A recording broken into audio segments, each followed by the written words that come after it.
Chapter 41. Containing fresh discoveries, and showing that surprises, like misfortunes, seldom come alone. Her situation was, indeed, one of no common trial and difficulty.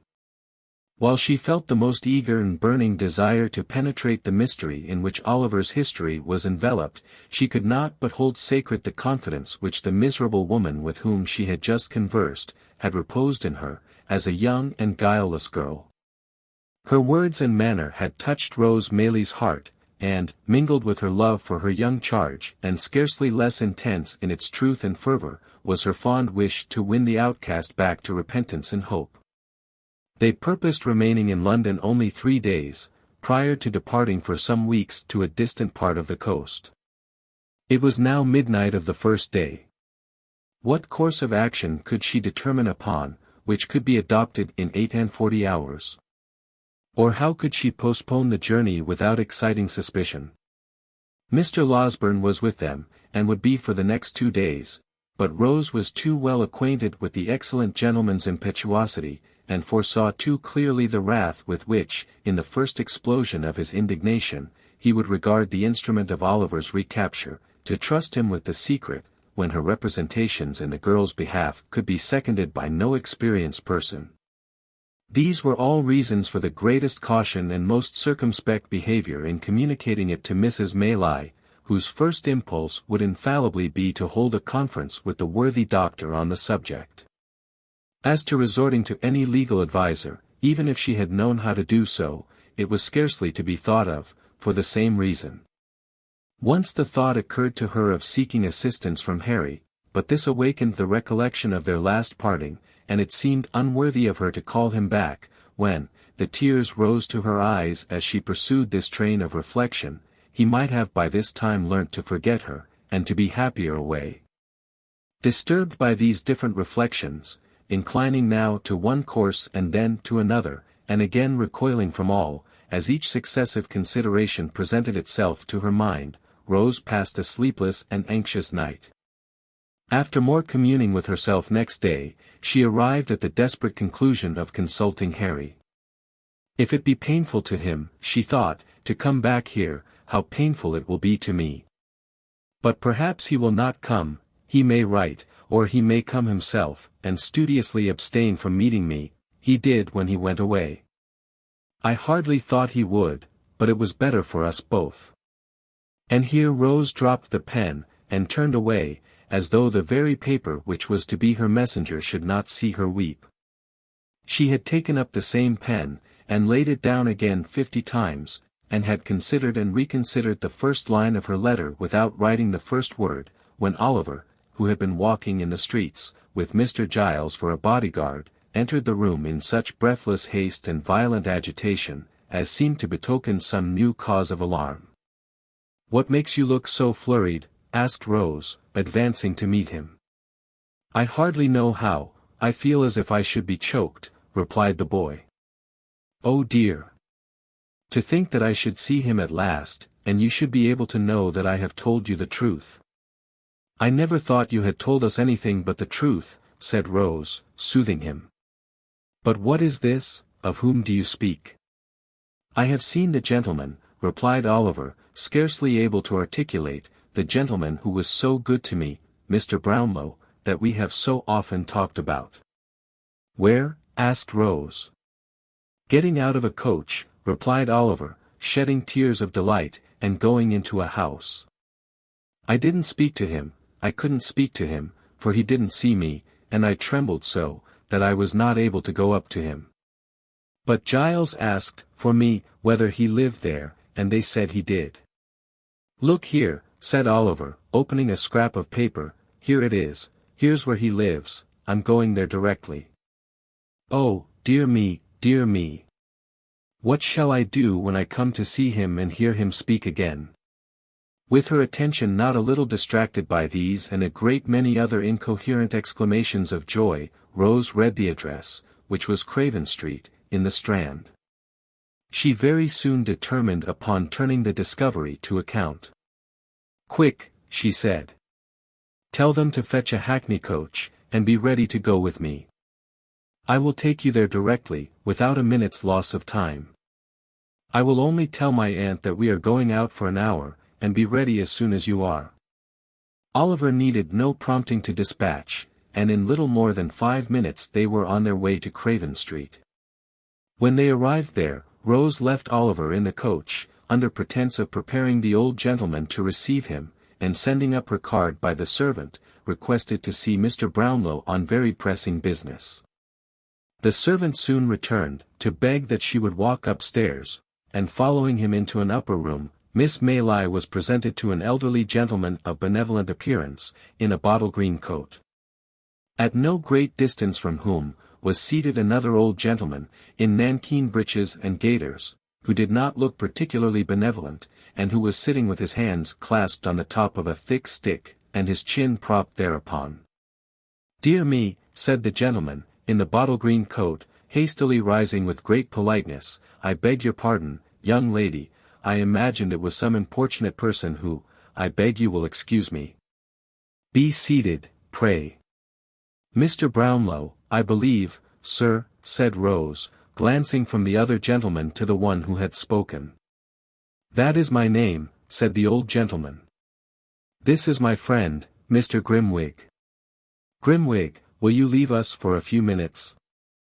"I believe," interposed Miss Maylie, "that at this period of our interview, I need not give that gentleman the trouble of going away. If I am correctly informed, he is cognizant of the business on which I wish to speak to you." Mr. Brownlow inclined his head. Mr. Grimwig, who had made one very stiff bow, and risen from his chair, made another very stiff bow, and dropped into it again. "I shall surprise you very much, I have no doubt," said Rose, naturally embarrassed, "but you once showed great benevolence and goodness to a very dear young friend of mine, and I am sure you will take an interest in hearing of him again." "Indeed," said Mr. Brownlow. "Oliver Twist you knew him as," replied Rose. The words no sooner escaped her lips, than Mr. Grimwig, who had been affecting to dip into a large book that lay on the table, upset it with a great crash, and falling back in his chair, discharged from his features every expression but one of unmitigated wonder, and indulged in a prolonged and vacant stare. Then, as if ashamed of having betrayed so much emotion, he jerked himself, as it were, by a convulsion into his former attitude, and looking out straight before him emitted a long deep whistle, which seemed, at last, not to be discharged on empty air, but to die away in the innermost recesses of his stomach. Mr. Brownlow was no less surprised, although his astonishment was not expressed in the same eccentric manner. He drew his chair nearer to Miss Maylie's, and said, "Do me the favor, my dear young lady, to leave entirely out of the question that goodness and benevolence of which you speak, and of which nobody else knows anything, and if you have it in your power to produce any evidence which will alter the unfavorable opinion I was once induced to entertain of that poor child, in heaven's name put me in possession of it." "A bad one." "I'll eat my head if he is not a bad one," growled Mr. Grimwig, speaking by some ventriloquial power, without moving a muscle of his face. "He is a child of a noble nature and a warm heart," said Rose, coloring, "and that power which has thought fit to try him beyond his years, has planted in his breast affections and feelings which would do honor to many who have numbered his days 6 times over." "I'm only 61, said Mr. Grimwig, with the same rigid face. "And, as the devil's in it if this Oliver is not 12 years old at least, I don't see the application of that remark." "Do not heed my friend, Miss Maylie," said Mr. Brownlow, "he does not mean what he says." "Yes, he does," growled Mr. Grimwig. "No, he does not," said Mr. Brownlow, obviously rising in wrath as he spoke. "He'll eat his head, if he doesn't," growled Mr. Grimwig. "He would deserve to have it knocked off, if he does," said Mr. Brownlow. "And he'd uncommonly like to see any man offer to do it," responded Mr. Grimwig, knocking his stick upon the floor. Having gone thus far, the 2 old gentlemen severally took snuff, and afterwards shook hands, according to their invariable custom. "Now, Miss Maylie," said Mr. Brownlow, "to return to the subject in which your humanity is so much interested. Will you let me know what intelligence you have of this poor child, allowing me to promise that I exhausted every means in my power of discovering him, and that since I have been absent from this country, my first impression that he had imposed upon me, and had been persuaded by his former associates to rob me, has been considerably shaken." Rose, who had had time to collect her thoughts, at once related, in a few natural words, all that had befallen Oliver since he left Mr. Brownlow's house, reserving Nancy's information for that gentleman's private ear, and concluding with the assurance that his only sorrow, for some months past, had been not being able to meet with his former benefactor and friend. "Thank God," said the old gentleman. "This is great happiness to me, great happiness. But you have not told me where he is now, Miss Maylie. You must pardon my finding fault with you, but why not have brought him?" "He is waiting in a coach at the door," replied Rose. "At this door," cried the old gentleman. With which he hurried out of the room, down the stairs, up the coach steps, and into the coach, without another word. When the room door closed behind him, Mr. Grimwig lifted up his head, and converting one of the hind legs of his chair into a pivot, described 3 distinct circles with the assistance of his stick and the table, sitting in it all the time. After performing this evolution, he rose and limped as fast as he could up and down the room at least a dozen times, and then stopping suddenly before Rose, kissed her without the slightest preface. "Hush," he said, as the young lady rose in some alarm at this unusual proceeding. "Don't be afraid. I'm old enough to be your grandfather. You're a sweet girl. I like you. Here they are." In fact, as he threw himself at one dexterous dive into his former seat, Mr. Brownlow returned, accompanied by Oliver, whom Mr. Grimwig received very graciously, and if the gratification of that moment had been the only reward for all her anxiety and care in Oliver's behalf, Rose Maylie would have been well repaid. "There is somebody else who should not be forgotten, by the by," said Mr. Brownlow, ringing the bell. "Send Mrs. Bidwin here, if you please." The old housekeeper answered the summons with all dispatch, and dropping a curtsy at the door, waited for orders. "Why, you get blinder every day, Bidwin," said Mr. Brownlow, rather testily. "Well, that I do, sir," replied the old lady. "People's eyes, at my time of life, don't improve with age, sir." "I could have told you that," rejoined Mr. Brownlow, "but put on your glasses, and see if you can't find out what you were wanted for, will you?" The old lady began to rummage in her pocket for her spectacles. But Oliver's patience was not proof against this new trial, and yielding to his first impulse, he sprang into her arms. "God be good to me," cried the old lady, embracing him, "it is my innocent boy." "My dear old nurse," cried Oliver. "He would come back, I knew he would," said the old lady, holding him in her arms. "How well he looks, and how like a gentleman's son he is dressed again. Where have you been, this long, long while? Ah! The same sweet face, but not so pale, the same soft eye, but not so sad. I have never forgotten them or his quiet smile, but have seen them every day, side by side with those of my own dear children, dead and gone since I was a lightsome young creature." Running on thus, and now holding Oliver from her to mark how he had grown, now clasping him to her and passing her fingers fondly through his hair, the good soul laughed and wept upon his neck by turns. Leaving her and Oliver to compare notes at leisure, Mr. Brownlow led the way into another room, and there, heard from Rose a full narration of her interview with Nancy, which occasioned him no little surprise and perplexity. Rose also explained her reasons for not confiding in her friend Mr. Losberne in the first instance.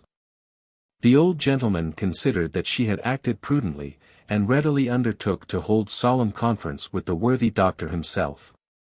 To afford him an early opportunity for the execution of this design, it was arranged that he should call at the hotel at 8 o'clock that evening, and that in the meantime Mrs. Maylie should be cautiously informed of all that had occurred.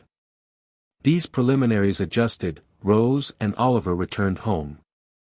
Rose had by no means overrated the measure of the good doctor's wrath. Nancy's history was no sooner unfolded to him, than he poured forth a shower of mingled threats and execrations, threatened to make her the first victim of the combined ingenuity of Messrs. Blathers and Duff, and actually put on his hat preparatory to sallying forth to obtain the assistance of those worthies.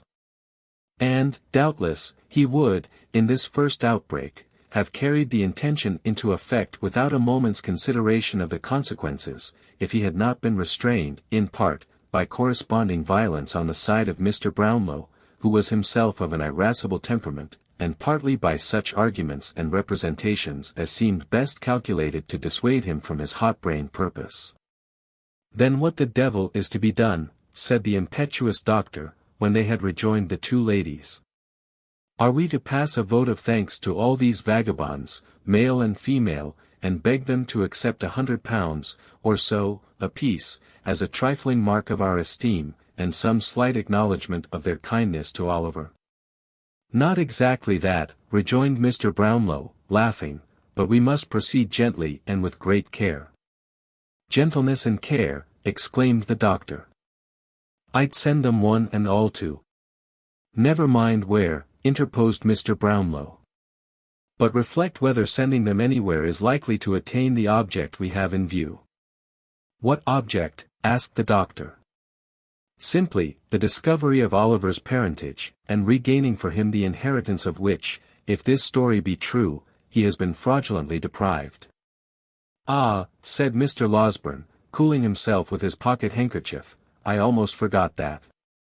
You see," pursued Mr. Brownlow, placing this poor girl entirely out of the question, and supposing it were possible to bring these scoundrels to justice without compromising her safety, what good should we bring about? "Hanging a few of them at least, in all probability," suggested the doctor, "and transporting the rest." "Very good," replied Mr. Brownlow, smiling, "but no doubt they will bring that about for themselves in the fullness of time, and if we step in to forestall them, it seems to me that we shall be performing a very quixotic act, in direct opposition to our own interest, or at least to Oliver's, which is the same thing." "How?" inquired the doctor. "Thus.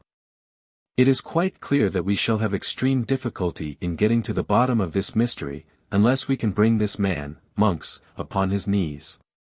That can only be done by stratagem, and by catching him when he is not surrounded by these people. For, suppose he were apprehended, we have no proof against him. He is not even, so far as we know, or as the facts appear to us, concerned with the gang in any of their robberies.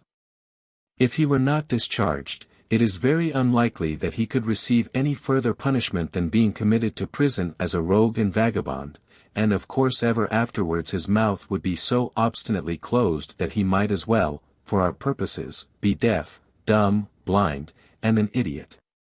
Then, said the doctor impetuously, I put it to you again, whether you think it reasonable that this promise to the girl should be considered binding, a promise made with the best and kindest intentions, but really. Do not discuss the point, my dear young lady, pray, said Mr. Brownlow, interrupting Rose as she was about to speak. The promise shall be kept. I don't think it will, in the slightest degree, interfere with our proceedings. But, before we can resolve upon any precise course of action, it will be necessary to see the girl, to ascertain from her whether she will point out this Monks, on the understanding that he is to be dealt with by us, and not by the law, or, if she will not, or cannot do that, to procure from her such an account of his haunts and description of his person, as will enable us to identify him. She cannot be seen until next Sunday night, this is Tuesday. I would suggest that in the meantime, we remain perfectly quiet, and keep these matters secret even from Oliver himself. Although Mr. Losberne received with many wry faces a proposal involving a delay of 5 whole days, he was fain to admit that no better course occurred to him just then, and as both Rose and Mrs. Maylie sided very strongly with Mr. Brownlow, that gentleman's proposition was carried unanimously. I should like, he said, to call in the aid of my friend Grimwig. He is a strange creature, but a shrewd one, and might prove of material assistance to us. I should say that he was bred a lawyer, and quitted the bar in disgust because he had only one brief and emotion of course, in 20 years, though whether that is recommendation or not, you must determine for yourselves. I have no objection to your calling in your friend if I may call in mine, said the doctor. We must put it to the vote, replied Mr. Brownlow. Who may he be? That lady's son, and this young lady's, very old friend, said the doctor, motioning towards Mrs. Maylie, and concluding with an expressive glance at her niece. Rose blushed deeply, but she did not make any audible objection to this motion. Possibly she felt in a hopeless minority, and Harry Maylie and Mr. Grimwig were accordingly added to the committee.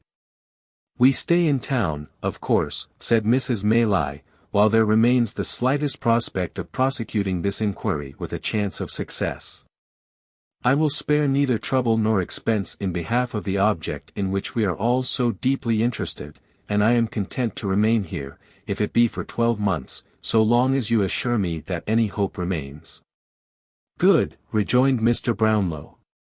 And as I see on the faces about me, a disposition to inquire how it happened that I was not in the way to corroborate Oliver's tale, and had so suddenly left the kingdom, let me stipulate that I shall be asked no questions until such time as I may deem it expedient to forestall them by telling my own story.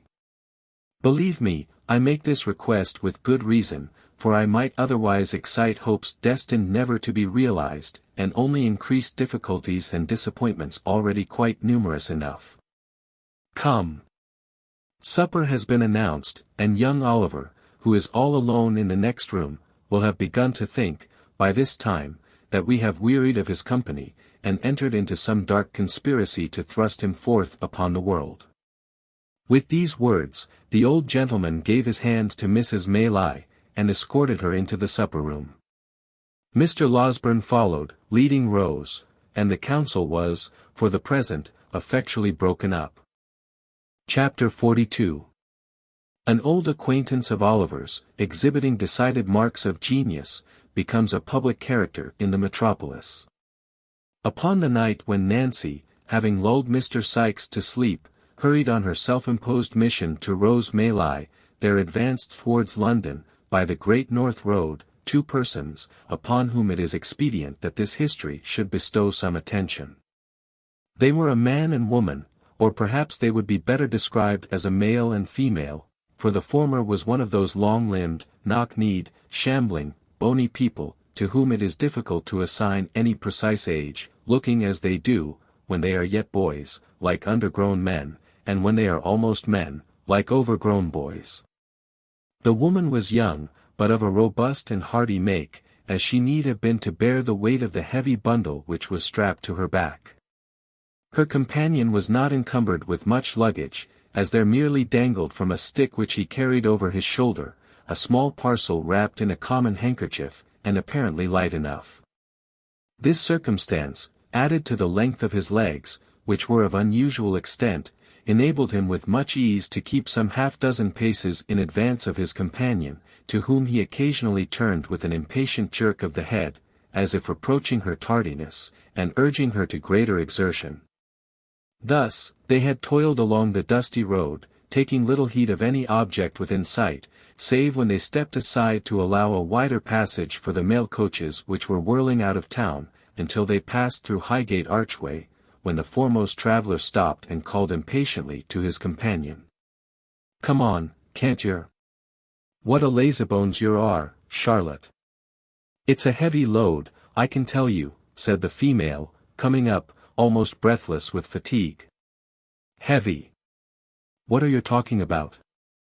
What are you made for?" rejoined the male traveller, changing his own little bundle as he spoke, to the other shoulder. "Oh, there you are, resting again. Well, if you ain't enough to tire anybody's patience out, I don't know what is." "Is it much farther?" asked the woman, resting herself against a bank, and looking up with the perspiration streaming from her face. "Much farther. You're as good as there," said the long-legged tramper, pointing out before him. "Look there. Those are the lights of London." "They're a good 2 mile off, at least," said the woman despondingly. "Never mind whether they're 2 mile off or 20, said Noah Claypole, for he it was, but get up and come on, or I'll kick yer, and so I give yer notice. As Noah's red nose grew redder with anger, and as he crossed the road while speaking, as if fully prepared to put his threat into execution, the woman rose without any further remark, and trudged onward by his side. "Where do you mean to stop for the night, Noah?" she asked, after they had walked a few hundred yards. "How should I know?" replied Noah, whose temper had been considerably impaired by walking. "Near, I hope," said Charlotte. "No, not near," replied Mr. Claypole. "There. Not near, so don't think it." "Why not?" "When I tell you that I don't mean to do a thing, that's enough, without any why or because either," replied Mr. Claypole with dignity.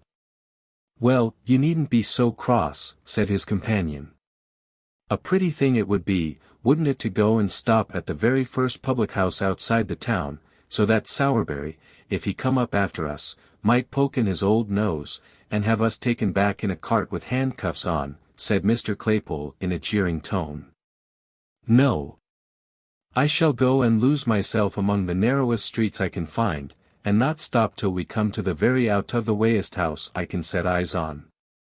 Cod, yer may thanks your stars I've got ahead, for if we hadn't gone, at first, the wrong road a purpose, and come back across country, you'd have been locked up hard and fast a week ago, my lady. And serve you right for being a fool."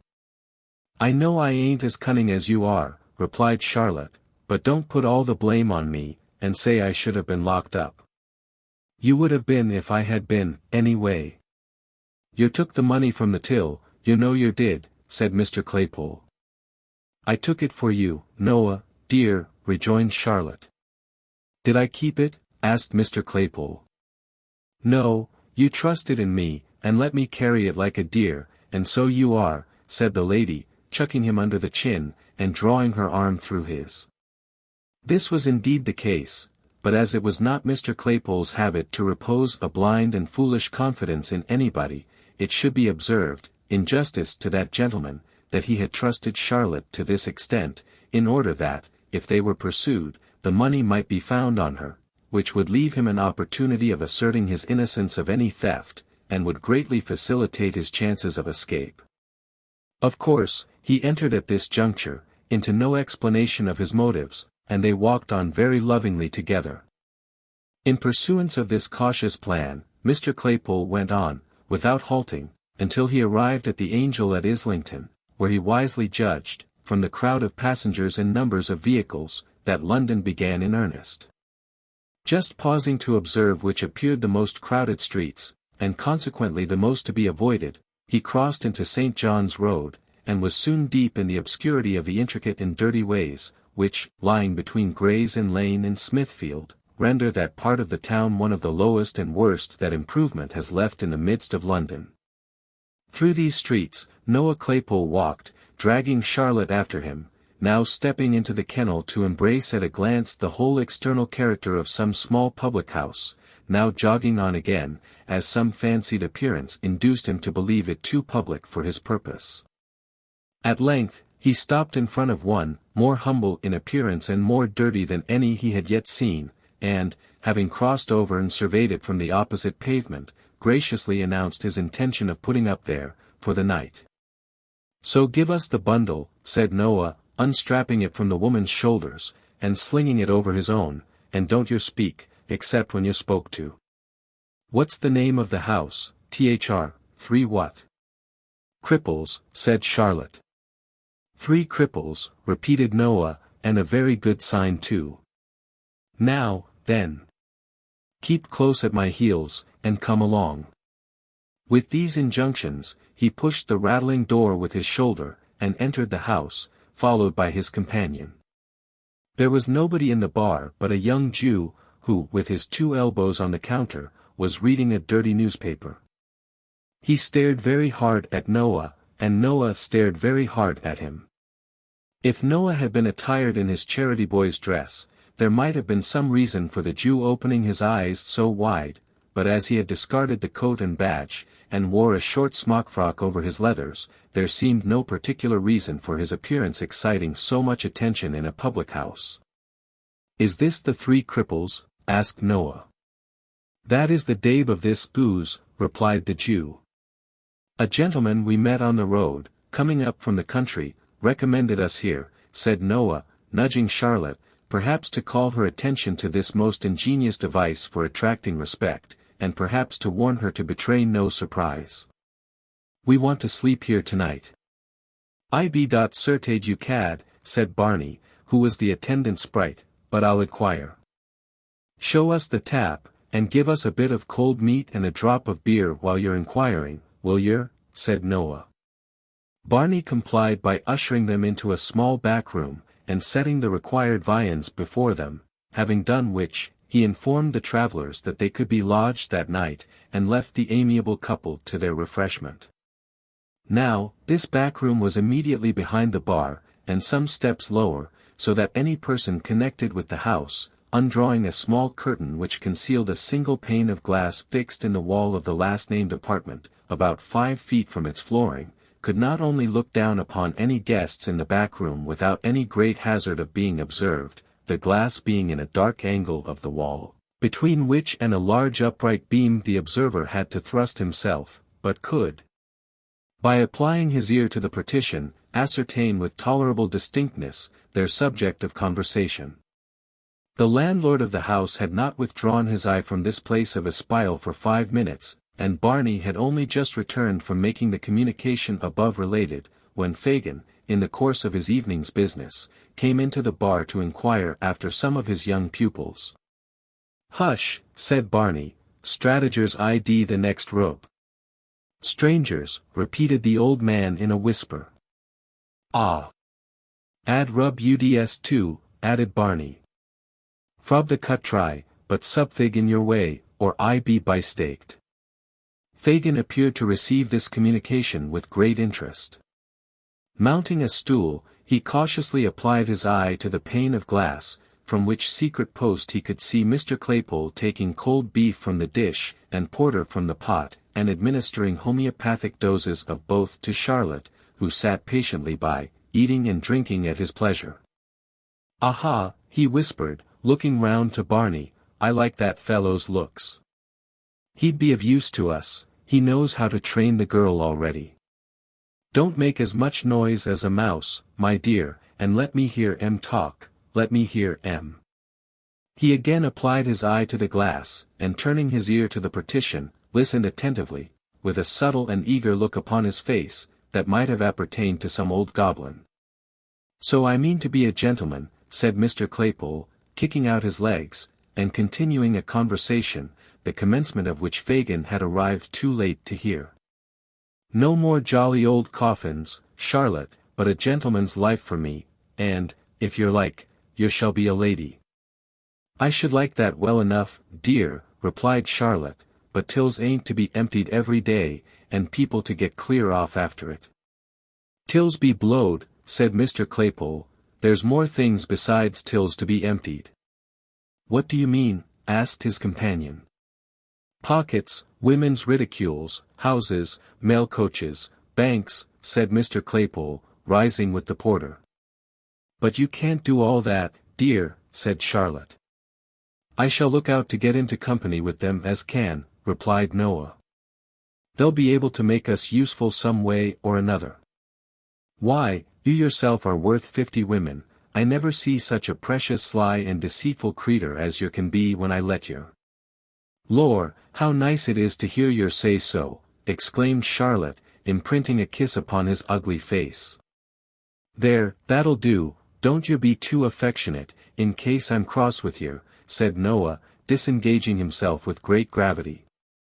"I should like to be the captain of some band, and have the whopping of em, and follering em about, unbeknown to themselves. That would suit me, if there was good profit, and if we could only get in with some gentlemen of this sort. I say it would be cheap at that £20 note you've got, especially as we don't very well know how to get rid of it ourselves." After expressing this opinion, Mr. Claypole looked into the porter pot with an aspect of deep wisdom, and having well shaken its contents, nodded condescendingly to Charlotte, and took a draught, wherewith he appeared greatly refreshed. He was meditating another, when the sudden opening of the door, and the appearance of a stranger, interrupted him. The stranger was Mr. Fagin. And very amiable he looked, and a very low bow he made, as he advanced, and setting himself down at the nearest table, ordered something to drink of the grinning Barney. "A pleasant night, sir, but cool for the time of year," said Fagin, rubbing his hands. "From the country, I see, sir." "How do you see that?" asked Noah Claypole. "We have not so much dust as that in London," replied Fagin, pointing from Noah's shoes to those of his companion, and from them to the two bundles. "You're a sharp feller," said Noah. "Ha! Ha! Only hear that, Charlotte."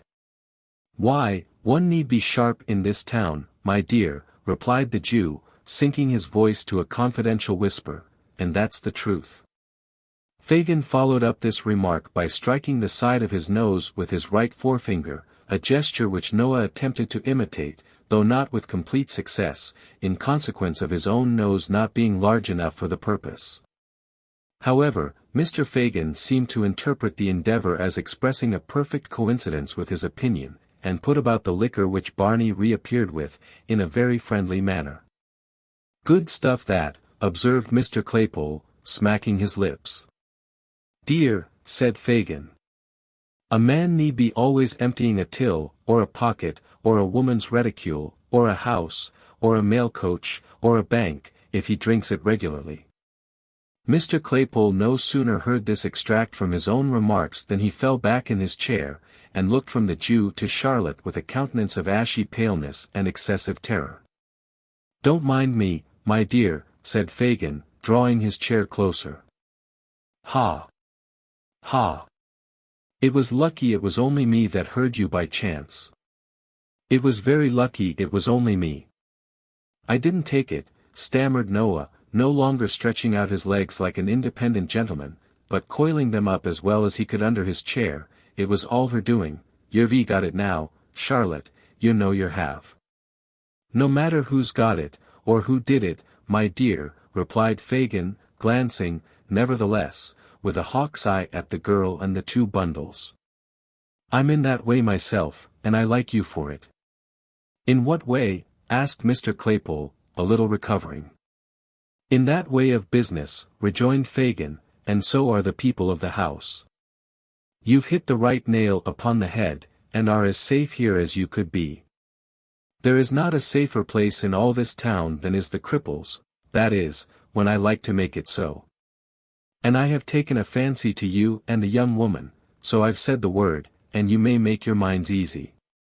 Noah Claypole's mind might have been at ease after this assurance, but his body certainly was not, for he shuffled and writhed about, into various uncouth positions, eyeing his new friend meanwhile with mingled fear and suspicion.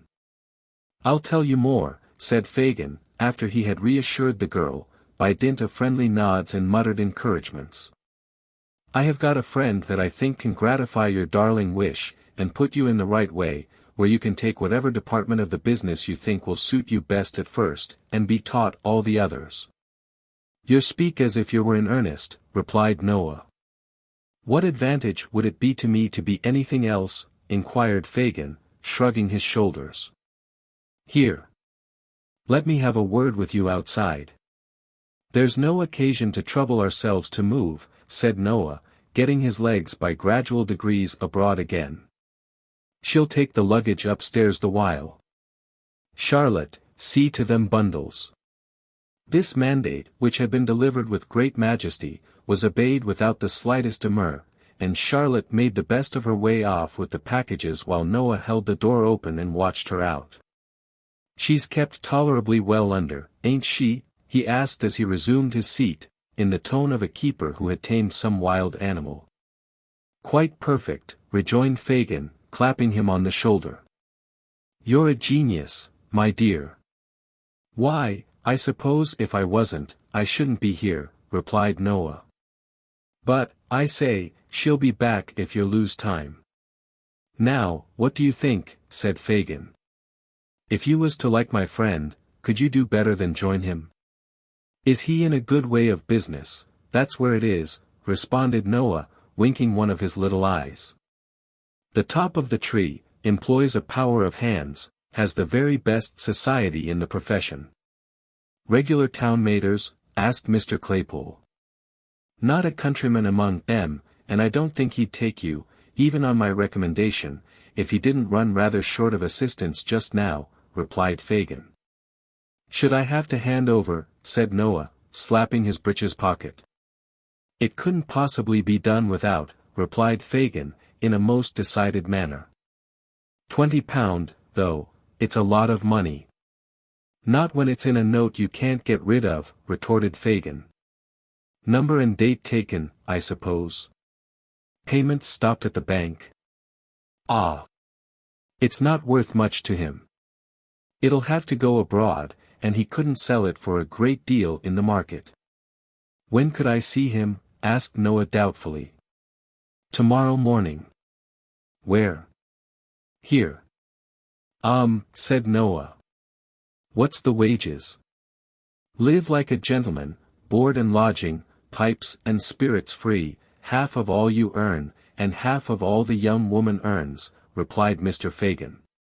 Whether Noah Claypole, whose rapacity was none of the least comprehensive, would have acceded even to these glowing terms, had he been a perfectly free agent, is very doubtful, but as he recollected that, in the event of his refusal, it was in the power of his new acquaintance to give him up to justice immediately, and more unlikely things had come to pass, he gradually relented, and said he thought that would suit him. But, you see, observed Noah, as she will be able to do a good deal, I should like to take something very light. A little fancy work, suggested Fagin. Ah. Something of that sort, replied Noah. What do you think would suit me now? Something not too trying for the strength, and not very dangerous, you know. That's the sort of thing. I heard you talk of something in the spy way upon the others, my dear, said Fagin. My friend wants somebody who would do that well, very much. Why, I did mention that, and I shouldn't mind turning my hand to it sometimes, rejoined Mr. Claypole slowly, but it wouldn't pay by itself, you know. That's true, observed the Jew, ruminating or pretending to ruminate. No, it might not. What do you think, then? Asked Noah, anxiously regarding him. Something in the sneaking way, where it was pretty sure work, and not much more risk than being at home. What do you think of the old ladies? Asked Fagin. There's a good deal of money made in snatching their bags and parcels, and running round the corner. Don't they holler out a good deal, and scratch sometimes? Asked Noah, shaking his head. I don't think that would answer my purpose. Ain't there any other line open? Stop, said Fagin, laying his hand on Noah's knee. The kinchin lay. What's that? Demanded Mr. Claypole. The kinchins, my dear, said Fagin, is the young children that's sent on errands by their mothers, with sixpences and shillings, and the lay is just to take their money away, they've always got it ready in their hands, then knock 'em into the kennel, and walk off very slow, as if there were nothing else the matter but a child fallen down and hurt itself. Ha! Ha! Ha! Ha!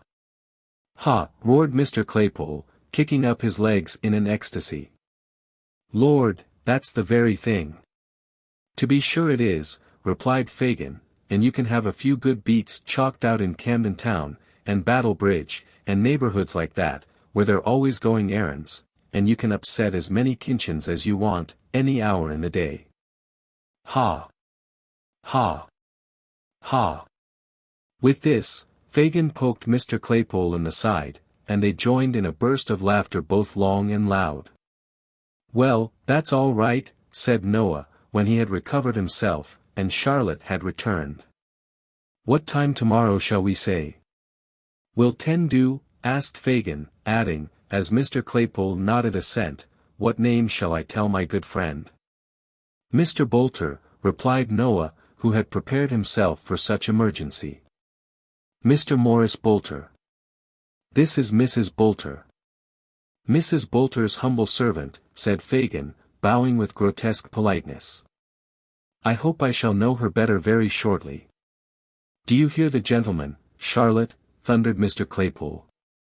Yes, Noah, dear, replied Mrs. Boulter, extending her hand. She calls me Noah, as a sort of fond way of talking, said Mr. Morris Boulter, late Claypole, turning to Fagin. You understand? Oh yes, I understand, perfectly, replied Fagin, telling the truth for once. Good night. Good night. With many adieus and good wishes, Mr. Fagin went his way. Noah Claypole, bespeaking his good lady's attention, proceeded to enlighten her relative to the arrangement he had made, with all that haughtiness and air of superiority, becoming, not only a member of the sterner sex, but a gentleman who appreciated the dignity of a special appointment on the Kinchin Lay, in London and its vicinity. Chapter 43. Wherein is shown how the artful dodger got into trouble. And so it was you that was your own friend, was it? Asked Mr. Claypole, otherwise Boulter, when, by virtue of the compact entered into between them, he had removed next day to Fagin's house. Cod, I thought as much last night. Every man's his own friend, my dear, replied Fagin, with his most insinuating grin. He hasn't as good a one as himself anywhere. Except sometimes, replied Morris Boulter, assuming the air of a man of the world. Some people are nobody's enemies but their own, you know. Don't believe that, said Fagin. When a man's his own enemy, it's only because he's too much his own friend, not because he's careful for everybody but himself. Pooh! Pooh! There ain't such a thing in nature. There oughtn't to be, if there is, replied Mr. Boulter. That stands to reason. Some conjurers say that number 3 is the magic number, and some say number 7. It's neither, my friend, neither. It's number 1. Ha! Ha! Cried Mr. Boulter. Number 1 forever. In a little community like ours, my dear, said Fagin, who felt it necessary to qualify this position, we have a general number 1, without considering me too as the same, and all the other young people. Oh, the devil! Exclaimed Mr. Boulter. You see, pursued Fagin, affecting to disregard this interruption, we are so mixed up together, and identified in our interests, that it must be so. For instance, it's your object to take care of number 1, meaning yourself. Certainly, replied Mr. Boulter. You're about right there. Well. You can't take care of yourself, number 1, without taking care of me, number 1. Number 2, you mean, said Mr. Boulter, who was largely endowed with the quality of selfishness. No, I don't, retorted Fagin. I'm of the same importance to you, as you are to yourself. I say, interrupted Mr. Boulter, you're a very nice man, and I'm very fond of you, but we ain't quite so thick together, as all that comes to. Only think, said Fagin, shrugging his shoulders, and stretching out his hands, only consider. You've done what's a very pretty thing, and what I love you for doing, but what at the same time would put the cravat round your throat, that's so very easily tied and so very difficult to unloose, in plain English, the halter. Mr. Boulter put his hand to his neckerchief, as if he felt it inconveniently tight, and murmured an assent, qualified in tone but not in substance. The gallows, continued Fagin, the gallows, my dear, is an ugly finger-post, which points out a very short and sharp turning that has stopped many a bold fellow's career on the broad highway.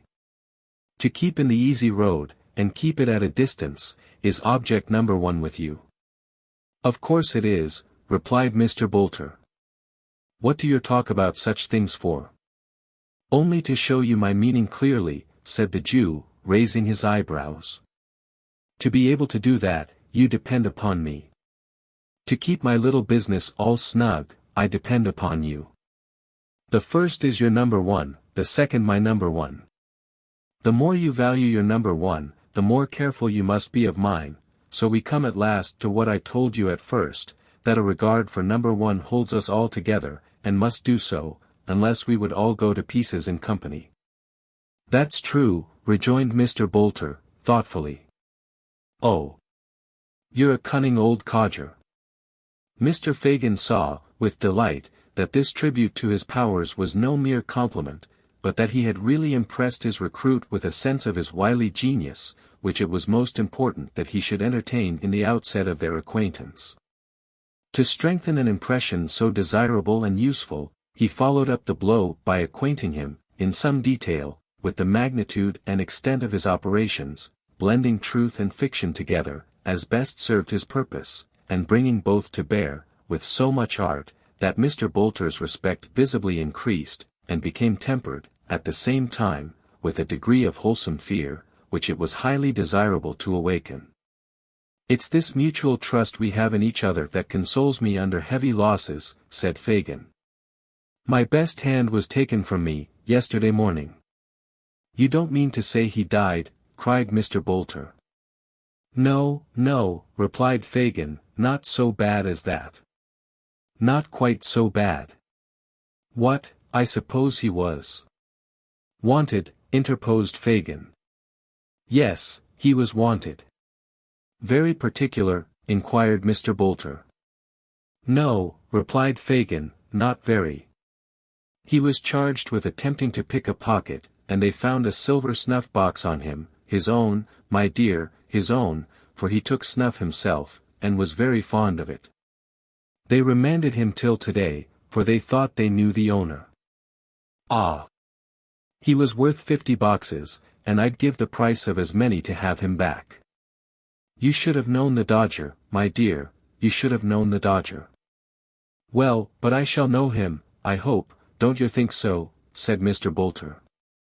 I'm doubtful about it, replied Fagin, with a sigh. If they don't get any fresh evidence, it'll only be a summary conviction, and we shall have him back again after 6 weeks or so, but, if they do, it's a case of lagging. They know what a clever lad he is, he'll be a lifer. They'll make the artful nothing less than a lifer.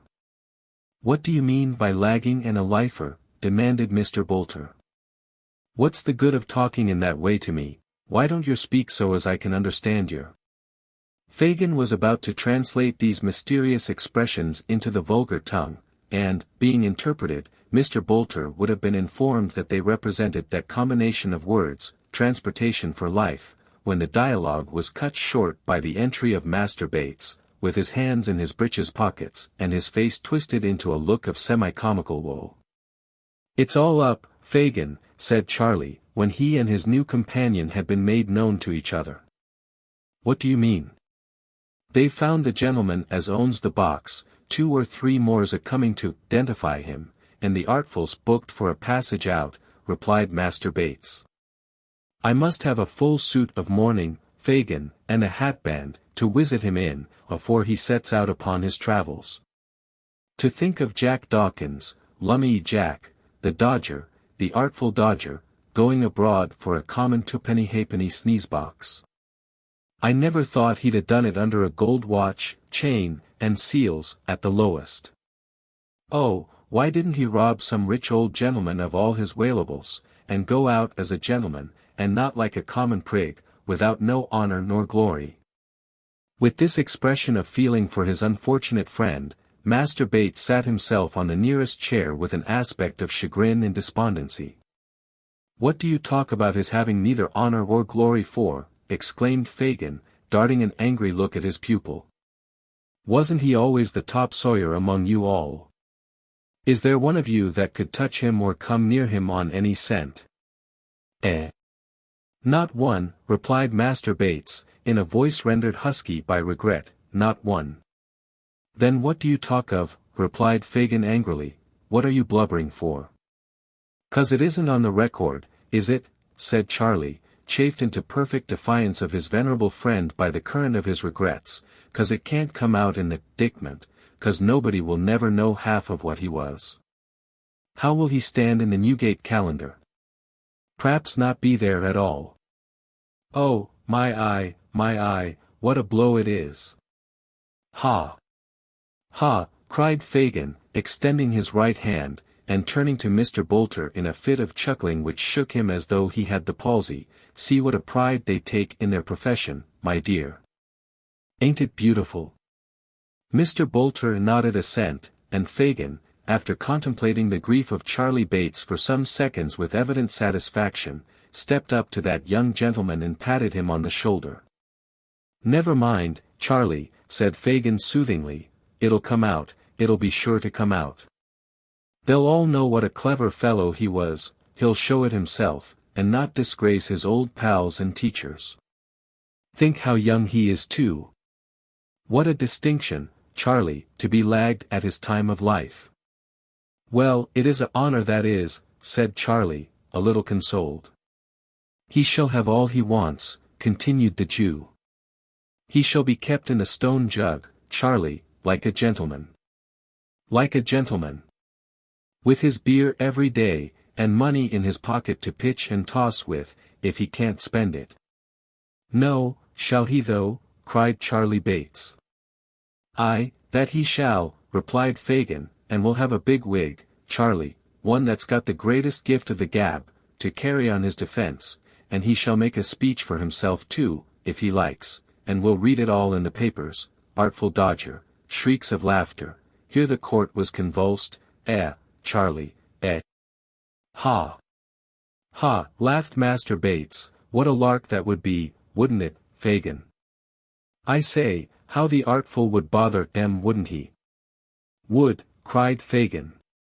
He shall, he will. Ah, to be sure, so he will, repeated Charlie, rubbing his hands. I think I see him now, cried the Jew, bending his eyes upon his pupil. So do I, cried Charlie Bates. Ha! Ha! Ha! So do I.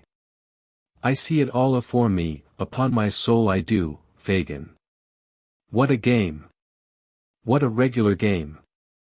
All the bigwigs trying to look solemn, and Jack Dawkins addressing of them as intimate and comfortable as if he was the judge's own son making a speech arter dinner. Ha! Ha! Ha! In fact, Mr. Fagin had so well humored his young friend's eccentric disposition, that Master Bates, who had at first been disposed to consider the imprisoned dodger rather in the light of a victim, now looked upon him as the chief actor in a scene of most uncommon and exquisite humor, and felt quite impatient for the arrival of the time when his old companion should have so favorable an opportunity of displaying his abilities.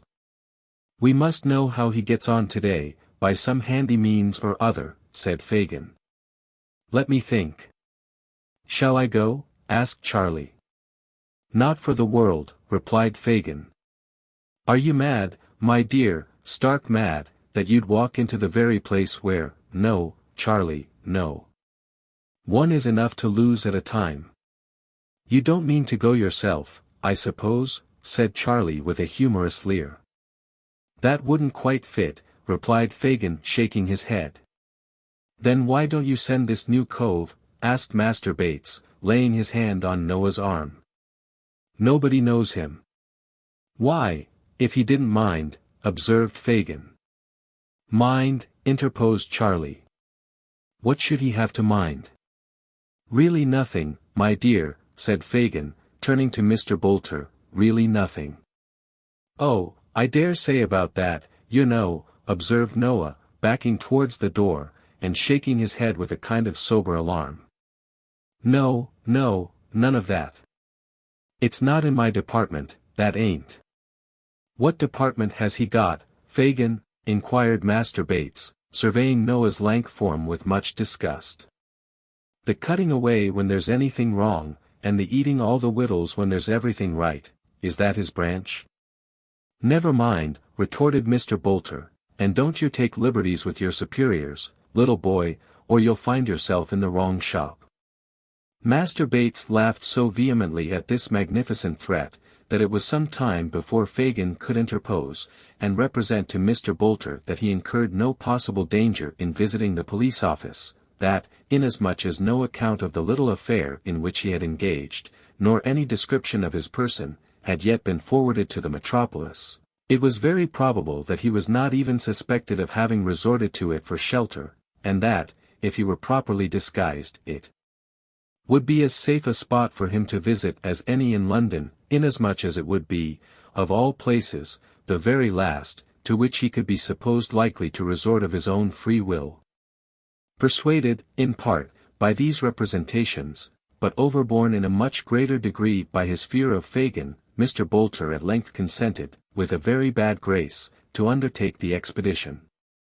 By Fagin's directions, he immediately substituted for his own attire, a waggoner's frock, velveteen breeches, and leather leggings, all of which articles the Jew had at hand. He was likewise furnished with a felt hat well garnished with turnpike tickets, and a carter's whip. Thus equipped, he was to saunter into the office, as some country fellow from Covent Garden Market might be supposed to do for the gratification of his curiosity, and as he was as awkward, ungainly, and raw-boned a fellow as need be, Mr. Fagin had no fear but that he would look the part to perfection.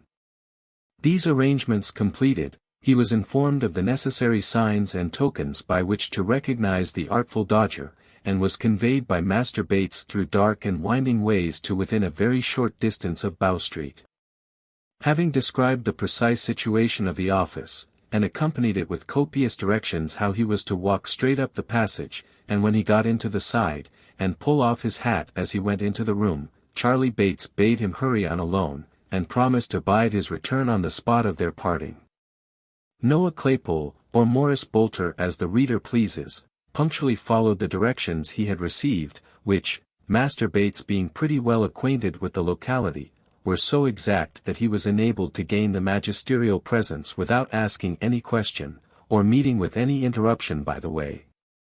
He found himself jostled among a crowd of people, chiefly women, who were huddled together in a dirty frosy room, at the upper end of which was a raised platform railed off from the rest, with a dock for the prisoners on the left hand against the wall, a box for the witnesses in the middle, and a desk for the magistrates on the right, the awful locality last named being screened off by a partition which concealed the bench from the common gaze, and left the vulgar to imagine, if they could, the full majesty of justice. There were only a couple of women in the dock, who were nodding to their admiring friends, while the clerk read some depositions to a couple of policemen and a man in plain clothes who leant over the table. A jailer stood reclining against the dock rail, tapping his nose listlessly with a large key, except when he repressed an undue tendency to conversation among the idlers, by proclaiming silence, or looked sternly up to bid some woman take that baby out, when the gravity of justice was disturbed by feeble cries, half smothered in the mother's shawl, from some meagre infant. The room smelt close and unwholesome, the walls were dirt-discolored, and the ceiling blackened. There was an old smoky bust over the mantel-shelf, and a dusty clock above the dock, the only thing present, that seemed to go on as it ought, for depravity, or poverty, or an habitual acquaintance with both, had left a taint on all the animate matter, hardly less unpleasant than the thick greasy scum on every inanimate object that frowned upon it. Noah looked eagerly about him for the dodger, but although there were several women who would have done very well for that distinguished character's mother or sister, and more than one man who might be supposed to bear a strong resemblance to his father, nobody at all answering the description given him of Mr. Dawkins was to be seen. He waited in a state of much suspense and uncertainty until the women, being committed for trial, went flaunting out, and then was quickly relieved by the appearance of another prisoner who he felt at once could be no other than the object of his visit. It was indeed Mr. Dawkins, who, shuffling into the office with the big coat sleeves tucked up as usual, his left hand in his pocket and his hat in his right hand, preceded the jailer, with a rolling gait altogether indescribable, and, taking his place in the dock, requested in an audible voice to know what he was placed in that disgraceful situation for. "Hold your tongue, will you?" said the jailer. "I'm an Englishman, ain't I?" rejoined the dodger. "Where are my privileges?" "You'll get your privileges soon enough," retorted the jailer, and pepper with M. "We'll see what the Secretary of State for the Home Affairs has got to say to the beaks, if I don't," replied Mr. Dawkins. "Now then. What is this here business?" I shall thank the magistrates to dispose of this here little affair, and not to keep me while they read the paper, for I've got an appointment with a gentleman in the city, and as I am a man of my word and wery punctual in business matters, he'll go away if I ain't there to my time, and then praps there won't be an action for damage against them as kept me away. Oh no, certainly not. At this point, the Dodger, with a show of being very particular with a view to proceedings to be had thereafter, desired the jailer to communicate the names of them 2 files as was on the bench. Which so tickled the spectators, that they laughed almost as heartily as Master Bates could have done if he had heard the request. "Silence there," cried the jailer. "What is this?" inquired one of the magistrates. "A pickpocketing case, your worship." "Has the boy ever been here before?" "He ought to have been, a many times," replied the jailer. "He has been pretty well everywhere else." "I know him well, your worship." "Oh. You know me, do you?" cried the artful, making a note of the statement. "Very good. That's a case of deformation of character, anyway." Here there was another laugh, and another cry of silence. "Now then, where are the witnesses?" said the clerk. "Ah. That's right," added the Dodger. "Where are they? I should like to see them." This wish was immediately gratified, for a policeman stepped forward who had seen the prisoner attempt the pocket of an unknown gentleman in a crowd, and indeed take a handkerchief therefrom, which, being a very old one, he deliberately put back again, after trying it on his own countenance. For this reason, he took the Dodger into custody as soon as he could get near him, and the said Dodger, being searched, had upon his person a silver snuff-box, with the owner's name engraved upon the lid. This gentleman had been discovered on reference to the court guide, and being then and there present, swore that the snuff-box was his, and that he had missed it on the previous day, the moment he had disengaged himself from the crowd before referred to. He had also remarked a young gentleman in the throng, particularly active in making his way about, and that young gentleman was the prisoner before him. "Have you anything to ask this witness, boy?" said the magistrate. "I wouldn't abase myself by descending to hold no conversation with him," replied the Dodger. "Have you anything to say at all?" "Do you hear his worship ask if you've anything to say?" inquired the jailer, nudging the silent Dodger with his elbow. "I beg your pardon," said the Dodger, looking up with an air of abstraction. "Did you redress yourself to me, my man?" "I never see such an out-and-out young vagabond, your worship," observed the officer with a grin. "Do you mean to say anything, you young shaver?" "No," replied the Dodger, "not here, for this ain't the shop for justice, besides which, my attorney is breakfasting this morning with the vice-president of the House of Commons, but I shall have something to say elsewhere, and so will he, and so will a very numerous and spectable circle of acquaintance as'll make them beaks wish they'd never been born, or that they'd got their footmen to hang 'em up to their own hat-pegs, afore they let 'em come out this morning to try it on upon me. I'll—" "There. He's fully committed," interposed the clerk. "Take him away." "Come on," said the jailer. "Oh, ah. I'll come on," replied the Dodger, brushing his hat with the palm of his hand. "Ah. To the bench. It's no use your looking frightened, I won't show you no mercy, not a ha'porth of it. You'll pay for this, my fine fellers. I wouldn't be you for something. I wouldn't go free, now, if you was to fall down on your knees and ask me. Here, carry me off to prison. Take me away." With these last words, the Dodger suffered himself to be led off by the collar, threatening, till he got into the yard, to make a parliamentary business of it, and then grinning in the officer's face, with great glee and self-approval. Having seen him locked up by himself in a little cell, Noah made the best of his way back to where he had left Master Bates. After waiting here some time, he was joined by that young gentleman, who had prudently abstained from showing himself until he had looked carefully abroad from a snug retreat and ascertained that his new friend had not been followed by any impertinent person.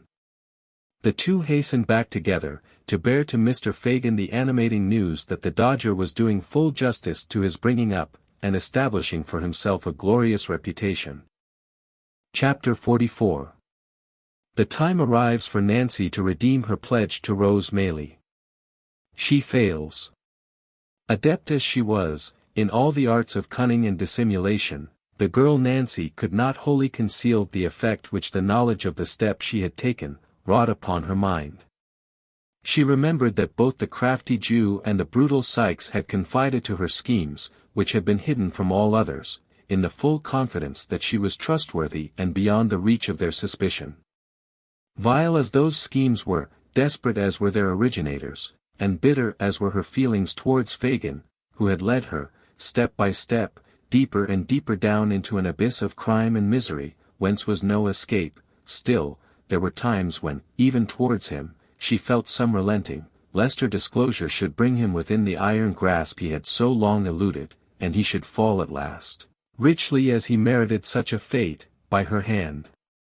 But, these were the mere wanderings of a mind unable wholly to detach itself from old companions and associations, though enabled to fix itself steadily on one object, and resolved not to be turned aside by any consideration. Her fears for Sikes would have been more powerful inducements to recoil while there was yet time, but she had stipulated that her secret should be rigidly kept, she had dropped no clue which could lead to his discovery, she had refused, even for his sake, a refuge from all the guilt and wretchedness that encompasses her, and what more could she do? She was resolved. Though all her mental struggles terminated in this conclusion, they forced themselves upon her, again and again, and left their traces too. She grew pale and thin, even within a few days. At times, she took no heed of what was passing before her, or no part in conversations where once, she would have been the loudest.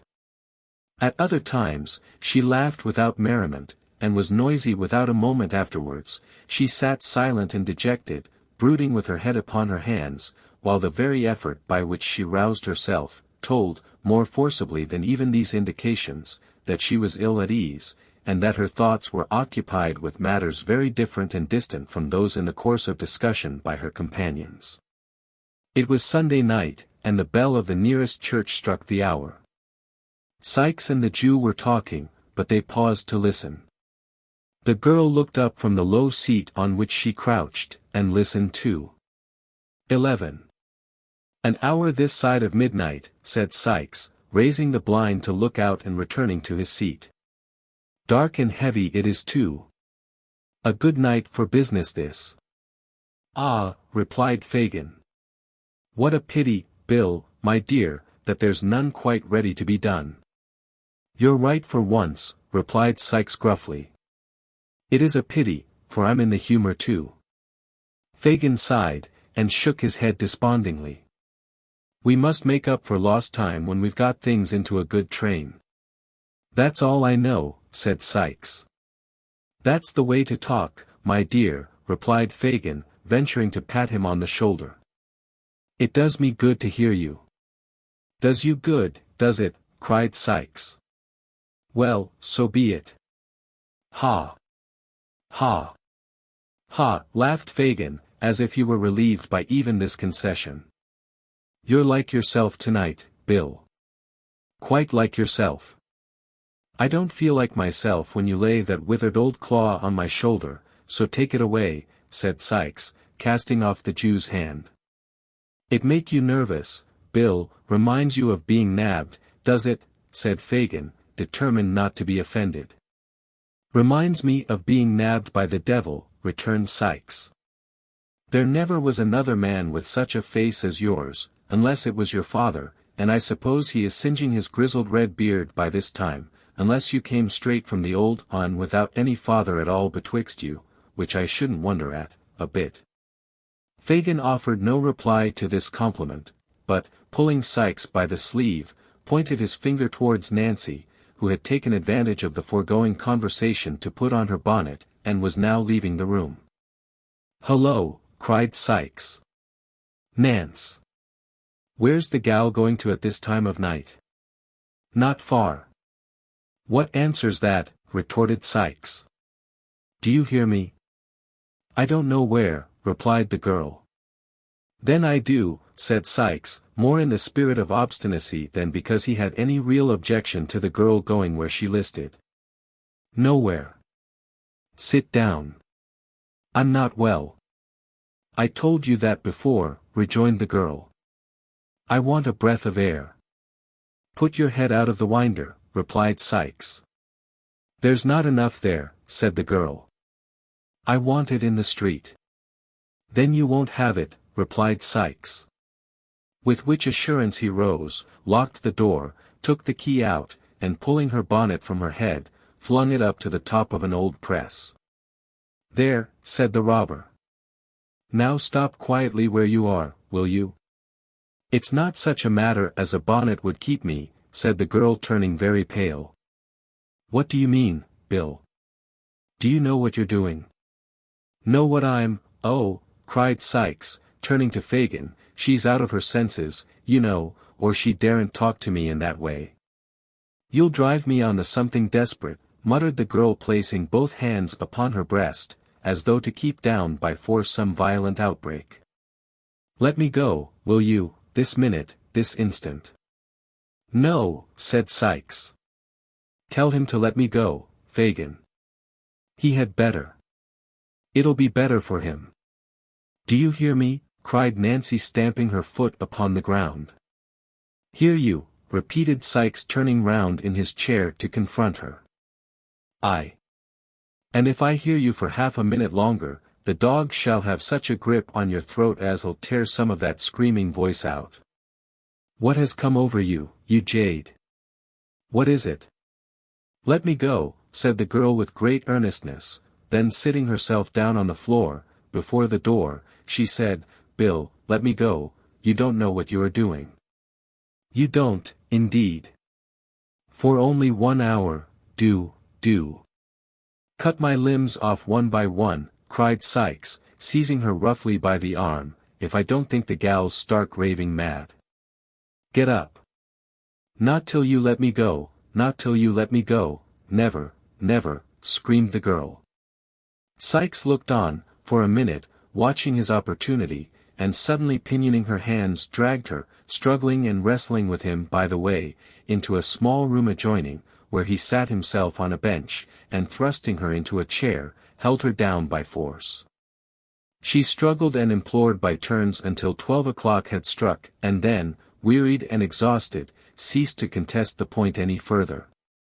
With a caution, backed by many oaths, to make no more efforts to go out that night, Sikes left her to recover at leisure and rejoined Fagin. Phew, said the housebreaker, wiping the perspiration from his face. What a precious strange gal that is. You may say that, Bill, replied Fagin thoughtfully. You may say that. What did she take it into her head to go out tonight for, do you think? Asked Sikes. Come, you should know her better than me. What does it mean? Obstinacy, woman's obstinacy, I suppose, my dear. Well, I suppose it is, growled Sikes. I thought I had tamed her, but she's as bad as ever. Worse, said Fagin thoughtfully. I never knew her like this, for such a little cause. Nor I, said Sikes. I think she's got a touch of that fever in her blood yet, and it won't come out, eh? Like enough. I'll let her a little blood, without troubling the doctor, if she's took that way again, said Sikes. Fagin nodded an expressive approval of this mode of treatment.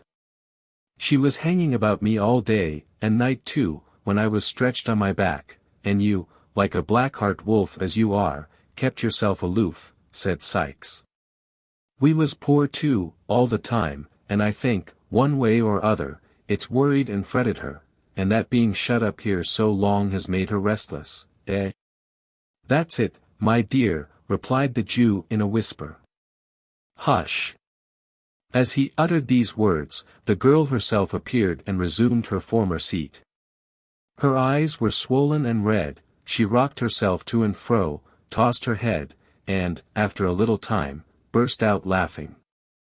Why, now she's on the other tack, exclaimed Sikes, turning a look of excessive surprise on his companion. Fagin nodded to him to take no further notice just then, and, in a few minutes, the girl subsided into her accustomed demeanor. Whispering Sikes that there was no fear of her relapsing, Fagin took up his hat and bade him good night. He paused when he reached the room door, and looking round, asked if somebody would light him down the dark stairs. "Light him down," said Sikes, who was filling his pipe. "It's a pity he should break his neck himself, and disappoint the sightseers. Show him a light." Nancy followed the old man downstairs, with a candle. When they reached the passage, he laid his finger on his lip, and drawing close to the girl, said, in a whisper, "What is it, Nancy, dear?" "What do you mean?" replied the girl, in the same tone. "The reason of all this," replied Fagin. "If he pointed with his skinny forefinger up the stairs, "is so hard with you, he's a brute, Nance, a brute beast, why don't you?" "Well," said the girl, as Fagin paused, with his mouth almost touching her ear, and his eyes looking into hers. "No matter just now. We'll talk of this again. You have a friend in me, Nance, a staunch friend. I have the means at hand, quiet and close. If you want revenge on those that treat you like a dog, worse than his dog, for he humors him sometimes, come to me. I say, come to me. He is the mere hound of a day, but you know me of old, Nance." "I know you well," replied the girl, without manifesting the least emotion. "Good night." She shrank back, as Fagin offered to lay his hand on hers, but said good night again, in a steady voice, and, answering his parting look with a nod of intelligence, closed the door between them. Fagin walked towards his home, intent upon the thoughts that were working within his brain. He had conceived the idea, not from what had just passed though that had tended to confirm him, but slowly and by degrees, that Nancy, wearied of the housebreaker's brutality, had conceived an attachment for some new friend. Her altered manner, her repeated absences from home alone, her comparative indifference to the interests of the gang for which she had once been so zealous, and, added to these, her desperate impatience to leave home that night at a particular hour, all favored the supposition, and rendered it, to him at least, almost matter of certainty.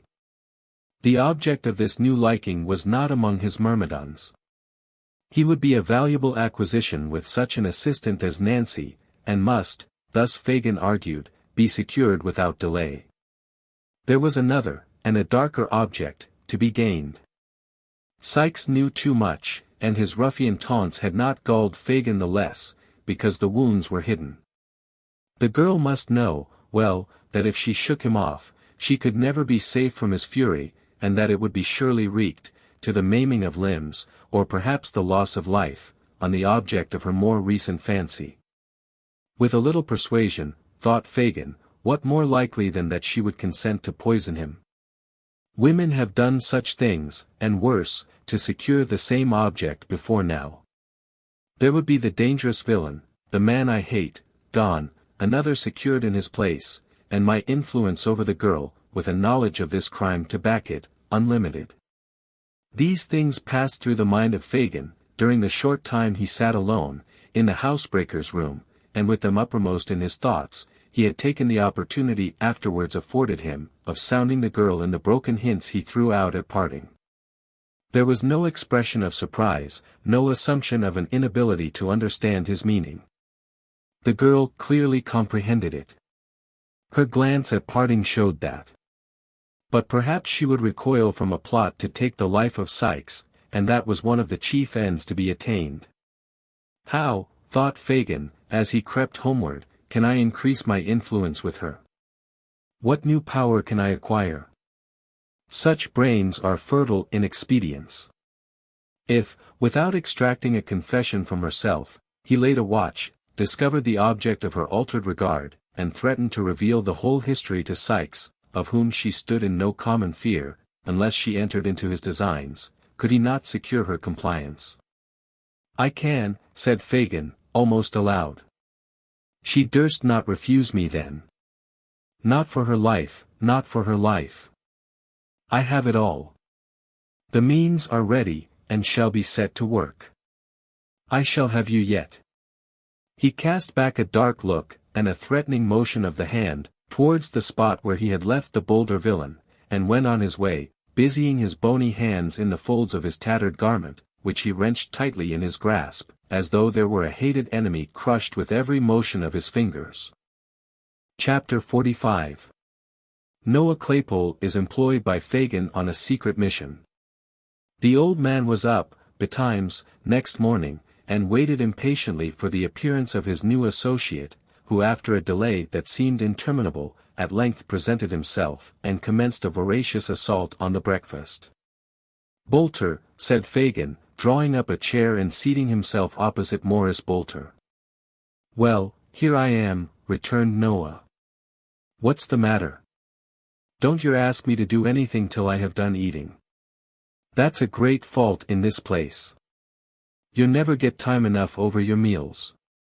You can talk as you eat, can't you?" said Fagin, cursing his dear young friend's greediness from the very bottom of his heart. "Oh yes, I can talk. I get on better when I talk," said Noah, cutting a monstrous slice of bread. "Where's Charlotte?" "Out," said Fagin. "I sent her out this morning with the other young woman, because I wanted us to be alone." "Oh," said Noah. "I wish you'd ordered her to make some buttered toast first." "Well. Talk away. You won't interrupt me." There seemed, indeed, no great fear of anything interrupting him, as he had evidently sat down with a determination to do a great deal of business. "You did well yesterday, my dear," said Fagin. "Beautiful. 6 shillings and 9 halfpenny on the very first day. The kinchin lay will be a fortune to you. Don't you forget to add 3 pint pots and a milk can," said Mr. Bolter. "No, no, my dear. The pint pots were great strokes of genius, but the milk can was a perfect masterpiece." "Pretty well, I think, for a beginner," remarked Mr. Bolter complacently. "The pots I took off airy railings, and the milk can was standing by itself outside a public house. I thought it might get rusty with the rain, or catch cold, you know." "Eh? Ha! Ha! Ha!" Fagin affected to laugh very heartily, and Mr. Bolter, having had his laugh out, took a series of large bites, which finished his first hunk of bread and butter, and assisted himself to a second. "I want you, Bolter," said Fagin, leaning over the table, "to do a piece of work for me, my dear, that needs great care and caution." "I say," rejoined Bolter, "don't you go shoving me into danger, or sending me any more your police offices. That don't suit me, that don't, and so I tell yer. That's not the smallest danger in it, not the very smallest," said the Jew, "it's only to dodge a woman." "An old woman?" demanded Mr. Bolter. "A young one," replied Fagin. "I can do that pretty well, I know," said Bolter. "I was a regular cunning sneak when I was at school. What am I to dodge her for?" Not to do anything, but to tell me where she goes, who she sees, and, if possible, what she says, to remember the street, if it is a street, or the house, if it is a house, and to bring me back all the information you can." "What'll you give me?" asked Noah, setting down his cup, and looking his employer, eagerly, in the face. "If you do it well, £1, my dear." £1, said Fagin, wishing to interest him in the cent as much as possible. "And that's what I never gave yet, for any job of work where there wasn't valuable consideration to be gained." "Who is she?" inquired Noah. "One of us." "Oh lor!" cried Noah, curling up his nose. "You're doubtful of her, are yer?" "She has found out some new friends, my dear, and I must know who they are," replied Fagin. "I see," said Noah. "Just to have the pleasure of knowing them, if they're respectable people, eh? Ha! Ha! Ha! I'm your man. I knew you would be," cried Fagin, elated by the success of his proposal. Of course, replied Noah. Where is she? Where am I to wait for her? Where am I to go? All that, my dear, you shall hear from me. I'll point her out at the proper time, said Fagin. You keep ready, and leave the rest to me.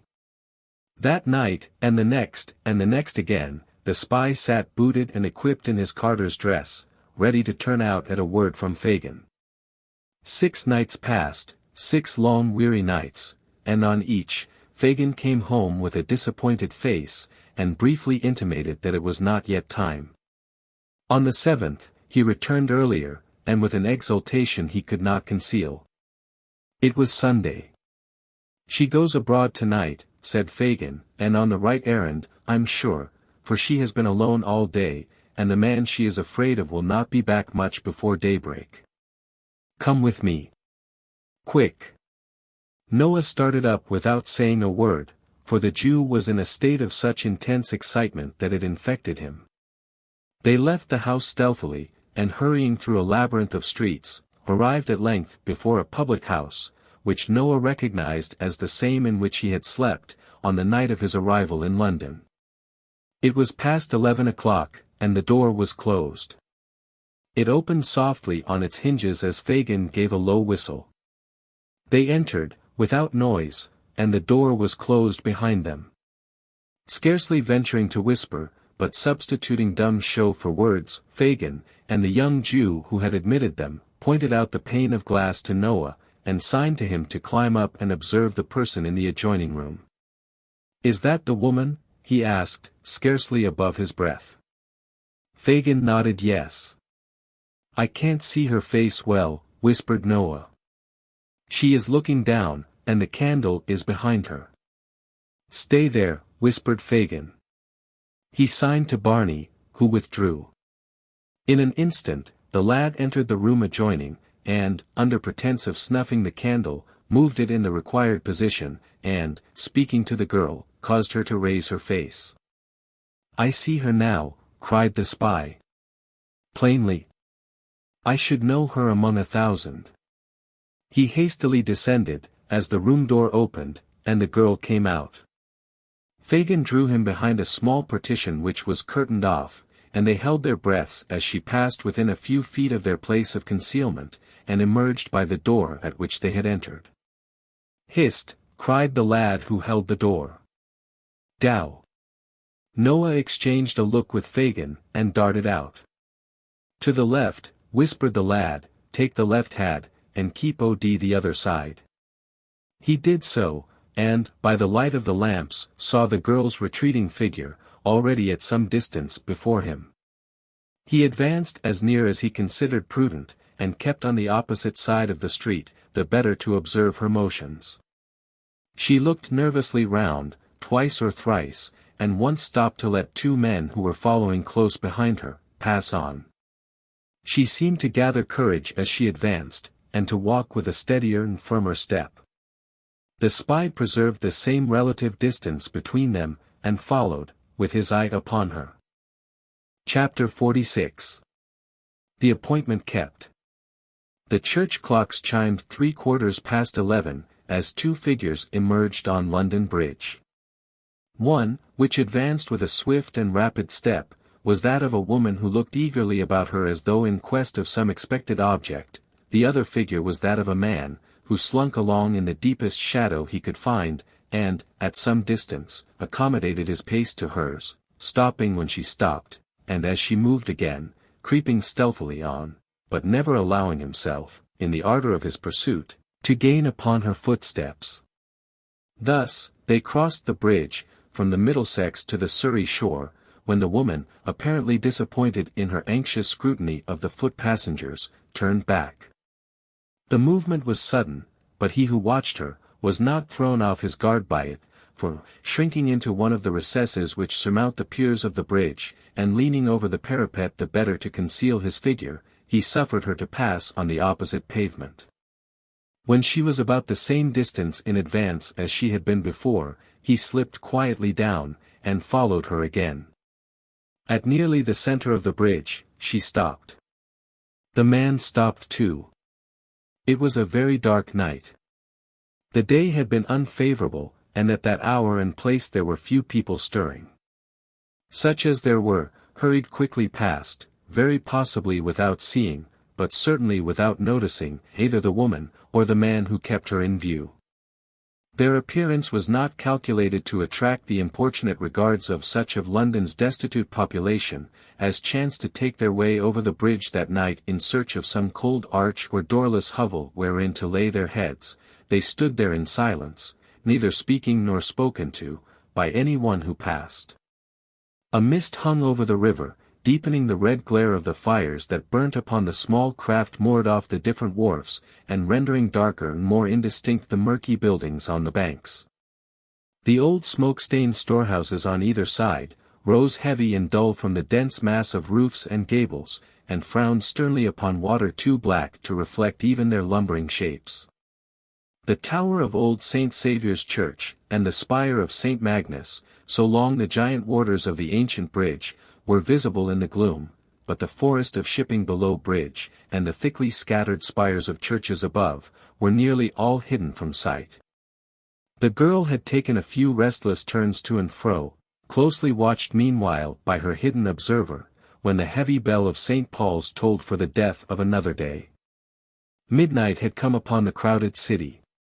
The palace, the night cellar, the jail, the madhouse, the chambers of birth and death, of health and sickness, the rigid face of the corpse and the calm sleep of the child, midnight was upon them all. The hour had not struck 2 minutes, when a young lady, accompanied by a grey-haired gentleman, alighted from a hackney carriage within a short distance of the bridge, and, having dismissed the vehicle, walked straight towards it. They had scarcely set foot upon its pavement, when the girl started, and immediately made towards them. They walked onward, looking about them with the air of persons who entertained some very slight expectation which had little chance of being realized, when they were suddenly joined by this new associate. They halted with an exclamation of surprise, but suppressed it immediately, for a man in the garments of a countryman came close up, brushed against them, indeed, at that precise moment. "Not here," said Nancy hurriedly, "I am afraid to speak to you here. Come away, out of the public road, down the steps yonder." As she uttered these words, and indicated, with her hand, the direction in which she wished them to proceed, the countryman looked round, and roughly asking what they took up the whole pavement for, passed on. The steps to which the girl had pointed, were those which, on the Surrey bank, and on the same side of the bridge as St. Saviour's Church, form a landing stairs from the river. To this spot, the man bearing the appearance of a countryman, hastened unobserved, and after a moment's survey of the place, he began to descend. These stairs are a part of the bridge, they consist of 3 flights. Just below the end of the second, going down, the stone wall on the left terminates in an ornamental pilaster facing towards the Thames. At this point the lower steps widen, so that a person turning that angle of the wall, is necessarily unseen by any others on the stairs who chance to be above him, if only a step. The countryman looked hastily round, when he reached this point, and as there seemed no better place of concealment, and, the tide being out, there was plenty of room, he slipped aside, with his back to the pilaster, and there waited, pretty certain that they would come no lower, and that even if he could not hear what was said, he could follow them again, with safety. So tardily stole the time in this lonely place, and so eager was the spy to penetrate the motives of an interview so different from what he had been led to expect, that he more than once gave the matter up for lost and persuaded himself either that they had stopped far above, or had resorted to some entirely different spot to hold their mysterious conversation. He was on the point of emerging from his hiding place, and regaining the road above, when he heard the sound of footsteps, and directly afterwards of voices almost close at his ear. He drew himself straight upright against the wall, and, scarcely breathing, listened attentively. "This is far enough," said a voice, which was evidently that of the gentleman. "I will not suffer the young lady to go any farther. Many people would have distrusted you too much to have come even so far, but you see I am willing to humor you." To humor me, cried the voice of the girl whom he had followed. You're considerate, indeed, sir. To humor me. Well, well, it's no matter. Why, for what, said the gentleman in a kinder tone, for what purpose can you have brought us to this strange place? Why not have let me speak to you, above there, where it is light, and there is something stirring, instead of bringing us to this dark and dismal hole? I told you before, replied Nancy, that I was afraid to speak to you there. I don't know why it is, said the girl, shuddering, but I have such a fear and dread upon me tonight that I can hardly stand. A fear of what? Asked the gentleman, who seemed to pity her. I scarcely know of what, replied the girl. I wish I did. Horrible thoughts of death, and shrouds with blood upon them, and a fear that has made me burn as if I was on fire, have been upon me all day. I was reading a book tonight, to while the time away, and the same things came into the print. Imagination, said the gentleman, soothing her. No imagination, replied the girl in a hoarse voice. I'll swear I saw coffin written in every page of the book in large black letters, and they carried one close to me, in the streets tonight. There is nothing unusual in that, said the gentleman. They have passed me often. Real ones, rejoined the girl. This was not. There was something so uncommon in her manner, that the flesh of the concealed listener crept as he heard the girl utter these words, and the blood chilled within him. He had never experienced a greater relief than in hearing the sweet voice of the young lady as she begged her to be calm, and not allow herself to become the prey of such fearful fancies. Speak to her kindly, said the young lady to her companion. Poor creature! She seems to need it. Your haughty religious people would have held their heads up to see me as I am tonight, and preached of flames and vengeance, cried the girl. Oh, dear lady, why aren't those who claim to be God's own folks as gentle and as kind to us poor wretches as you, who, having youth, and beauty, and all that they have lost, might be a little proud instead of so much humbler? Ah, said the gentleman. A Turk turns his face, after washing it well, to the east, when he says his prayers. These good people, after giving their faces such a rub against the world as to take the smiles off, turn with no less regularity, to the darkest side of heaven. Between the Mussulman and the Pharisee, commend me to the first. These words appeared to be addressed to the young lady, and were perhaps uttered with the view of affording Nancy time to recover herself. The gentleman, shortly afterwards, addressed himself to her. You were not here last Sunday night, he said.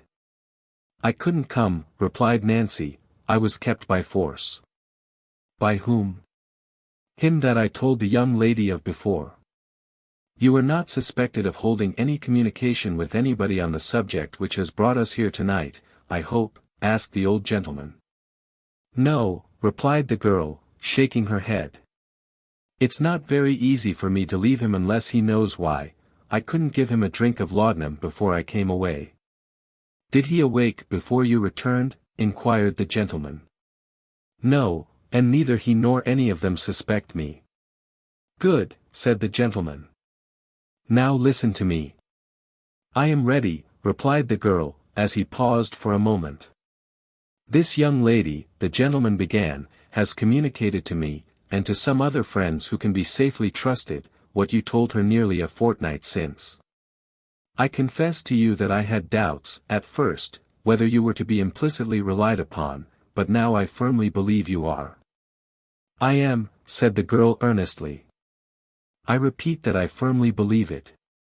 To prove to you that I am disposed to trust you, I tell you without reserve, that we propose to extort the secret, whatever it may be, from the fear of this man Monks. But if, said the gentleman, he cannot be secured, or, if secured, cannot be acted upon as we wish, you must deliver up the Jew. Fagin, cried the girl, recoiling. That man must be delivered up by you, said the gentleman. I will not do it. I will never do it, replied the girl. Devil that he is, and worse than devil as he has been to me, I will never do that. You will not, said the gentleman, who seemed fully prepared for this answer. Never, returned the girl. Tell me why. For one reason, rejoined the girl firmly, for one reason, that the lady knows and will stand by me I know she will, for I have her promise, and for this other reason, besides, that, bad life as he has led, I have led a bad life too. There are many of us who have kept the same courses together, and I'll not turn upon them, who might, any of them, have turned upon me, but didn't, bad as they are. Then, said the gentleman, quickly, as if this had been the point he had been aiming to attain, put Monks into my hands, and leave him to me to deal with. What if he turns against the others? I promise you that in that case, if the truth is forced from him, there the matter will rest. There must be circumstances in Oliver's little history which it would be painful to drag before the public eye, and if the truth is once elicited, they shall go scot-free. And if it is not, suggested the girl. Then, pursued the gentleman, this Fagin shall not be brought to justice without your consent. In such a case I could show you reasons, I think, which would induce you to yield it. Have I the lady's promise for that? Asked the girl. You have, replied Rose. My true and faithful pledge. Monks would never learn how you knew what you do, said the girl, after a short pause. Never, replied the gentleman. The intelligence should be brought to bear upon him, that he could never even guess. I have been a liar, and among liars from a little child, said the girl after another interval of silence, but I will take your words. After receiving an assurance from both, that she might safely do so, she proceeded in a voice so low that it was often difficult for the listener to discover even the purport of what she said, to describe, by name and situation, the public house whence she had been followed that night. From the manner in which she occasionally paused, it appeared as if the gentlemen were making some hasty notes of the information she communicated. When she had thoroughly explained the localities of the place, the best position from which to watch it without exciting observation, and the night and hour on which Monks was most in the habit of frequenting it, she seemed to consider for a few moments, for the purpose of recalling his features and appearances more forcibly to her recollection. He is tall, said the girl, and a strongly made man, but not stout. He has a lurking walk, and as he walks, constantly looks over his shoulder, first on one side, and then on the other. Don't forget that, for his eyes are sunk in his head so much deeper than any other man's, that you might almost tell him by that alone.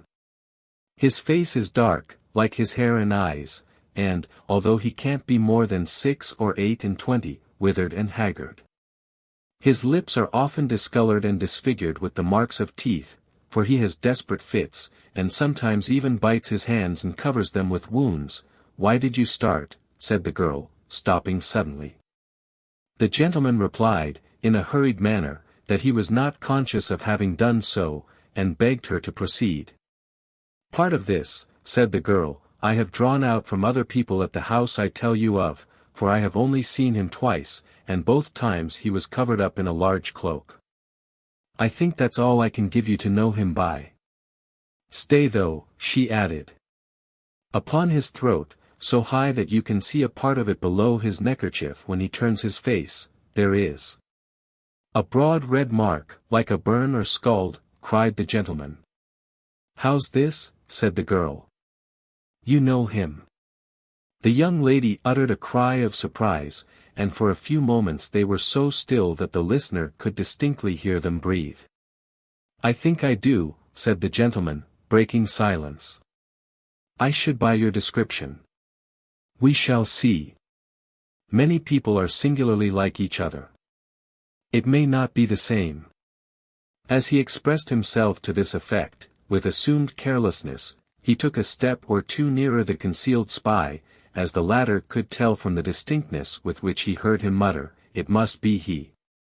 Now, he said, returning, so it seemed by the sound, to the spot where he had stood before, you have given us most valuable assistance, young woman, and I wish you to be the better for it.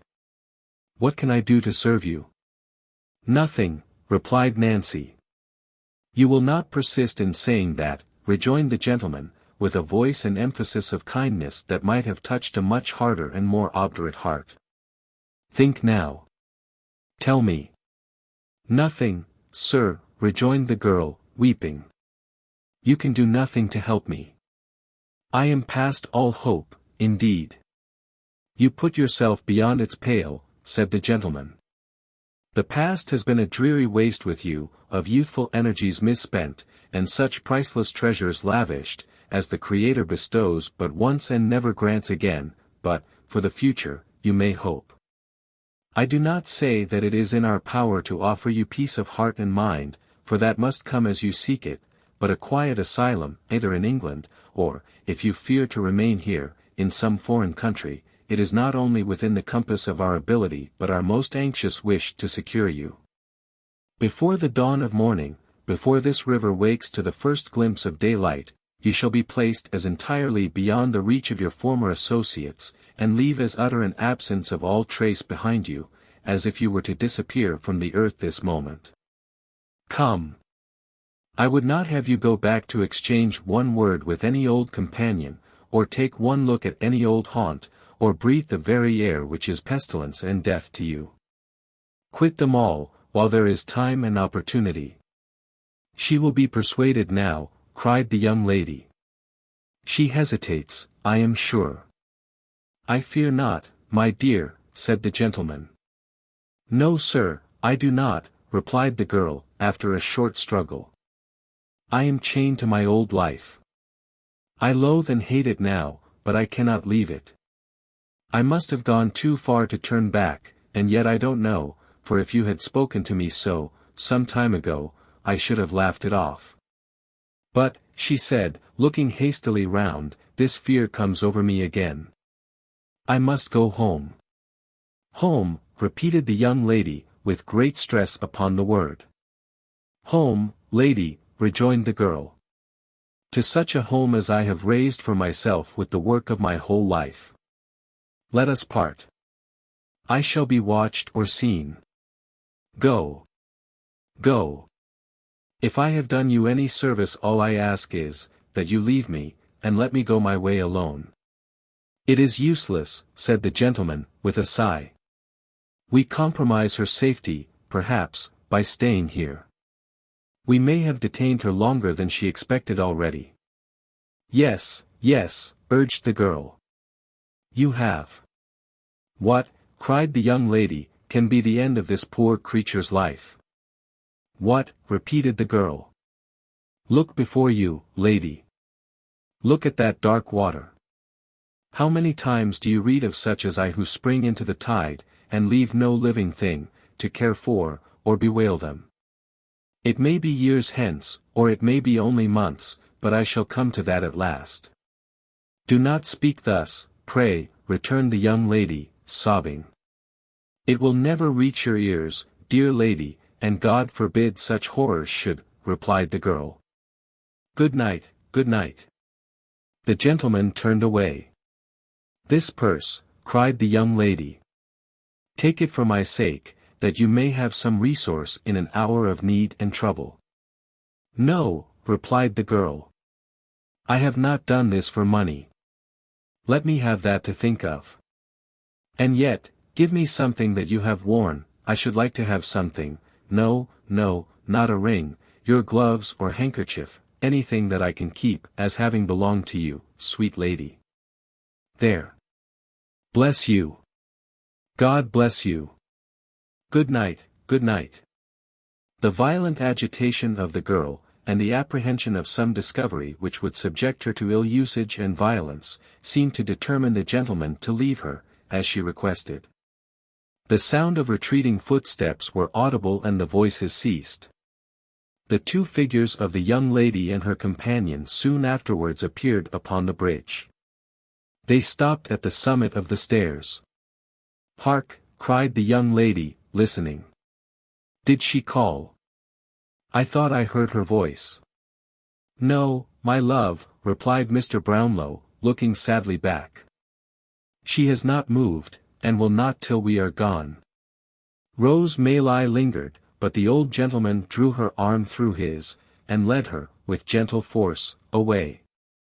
As they disappeared, the girl sunk down nearly at her full length upon one of the stone stairs, and vented the anguish of her heart in bitter tears. After a time she arose, and with feeble and tottering steps ascended the street. The astonished listener remained motionless on his post for some minutes afterwards, and having ascertained, with many cautious glances round him, that he was again alone, crept slowly from his hiding-place, and returned, stealthily and in the shade of the wall, in the same manner as he had descended. Peeping out, more than once, when he reached the top, to make sure that he was unobserved, Noah Claypole darted away at his utmost speed, and made for the Jew's house as fast as his legs would carry him. Chapter 47.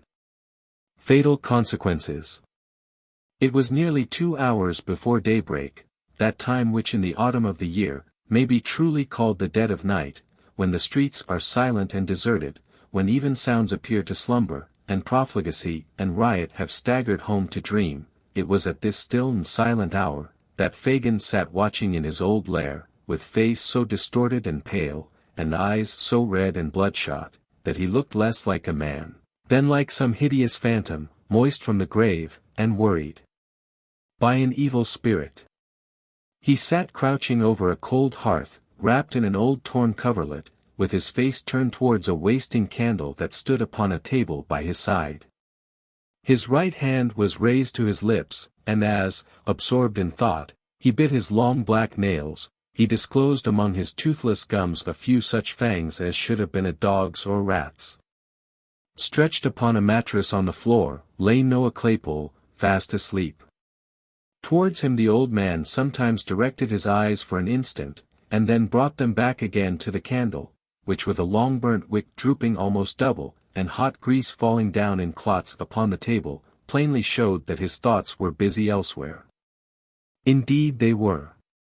Mortification at the overthrow of his notable scheme, hatred of the girl who had dared to palter with strangers, and utter distrust of the sincerity of her refusal to yield him up, bitter disappointment at the loss of his revenge on Sikes, the fear of detection, and ruin, and death, and a fierce and deadly rage kindled by all, these were the passionate considerations which, following close upon each other with rapid and ceaseless whirl, shot through the brain of Fagin, as every evil thought and blackest purpose lay working at his heart. He sat without changing his attitude in the least, or appearing to take the smallest heed of time, until his quick ear seemed to be attracted by a footstep in the street. At last, he muttered, wiping his dry and fevered mouth. At last. The bell rang gently as he spoke. He crept upstairs to the door, and presently returned accompanied by a man muffled to the chin, who carried a bundle under one arm. Sitting down and throwing back his outer coat, the man displayed the burly frame of Sikes. "There," he said, laying the bundle on the table. "Take care of that, and do the most you can with it. It's been trouble enough to get. I thought I should have been here 3 hours ago." Fagin laid his hand upon the bundle, and locking it in the cupboard, sat down again without speaking. But he did not take his eyes off the robber, for an instant, during this action, and now that they sat over against each other, face to face, he looked fixedly at him, with his lips quivering so violently, and his face so altered by the emotions which had mastered him, that the housebreaker involuntarily drew back his chair, and surveyed him with a look of real affright. "What now?" cried Sikes. "What do you look at a man so for?" Fagin raised his right hand, and shook his trembling forefinger in the air, but his passion was so great, that the power of speech was for the moment gone. "Damn," said Sikes, feeling in his breast with a look of alarm. "He's gone mad. I must look to myself here." "No, no," rejoined Fagin, finding his voice. "It's not, you're not the person, Bill. I've no fault to find with you." "Oh, you haven't you?" said Sikes, looking sternly at him, and ostentatiously passing a pistol into a more convenient pocket. "That's lucky, for one of us. Which one that is, don't matter." "I've got that to tell you, Bill," said Fagin, drawing his chair nearer, "will make you worse than me." "I," returned the robber with an incredulous air. "Tell away. Look sharp, or Nance will think I'm lost." "Lost?" cried Fagin. "She has pretty well settled that, in her own mind, already." Sikes looked with an aspect of great perplexity into the Jew's face, and reading no satisfactory explanation of the riddle there, clenched his coat collar in his huge hand and shook him soundly. "Speak, will you?" he said, "or if you don't, it shall be for want of breath. Open your mouth and say what you've got to say in plain words. Out with it, you thundering old cur, out with it." "Suppose that lad that's laying there," Fagin began. Sikes turned round to where Noah was sleeping, as if he had not previously observed him. "Well," he said, resuming his former position. "Suppose that lad," pursued Fagin, "was to peach, to blow upon us all, first seeking out the right folks for the purpose, and then having a meeting with them in the street to paint our likenesses, describe every mark that they might know us by, and the crib where we might be most easily taken.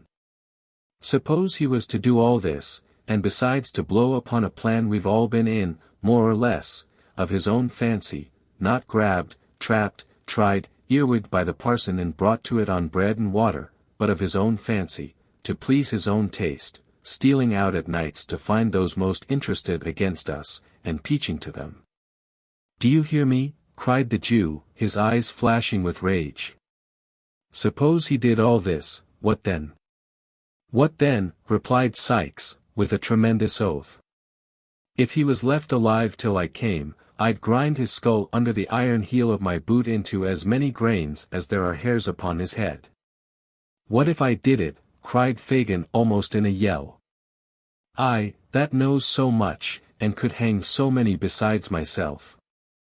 "I don't know," replied Sikes, clenching his teeth and turning white at the mere suggestion.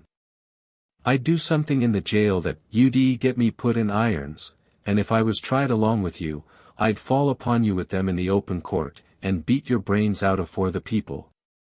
"I should have such strength," muttered the robber, poising his brawny arm, "that I could smash your head as if a loaded wagon had gone over it." "You would?" "Would I?" said the housebreaker. "Try me. If it was Charlie, or the Dodger, or Bet, or—" "I don't care who," replied Sikes impatiently. "Whoever it was, I'd serve them the same." Fagin looked hard at the robber, and, motioning him to be silent, stooped over the bed upon the floor, and shook the sleeper to rouse him. Sikes leant forward in his chair, looking on with his hands upon his knees, as if wondering much what all this questioning and preparation was to end in. "Bolter, Bolter." "Poor lad," said Fagin, looking up with an expression of devilish anticipation, and speaking slowly and with marked emphasis. "He's tired with watching for her so long, watching for her, Bill."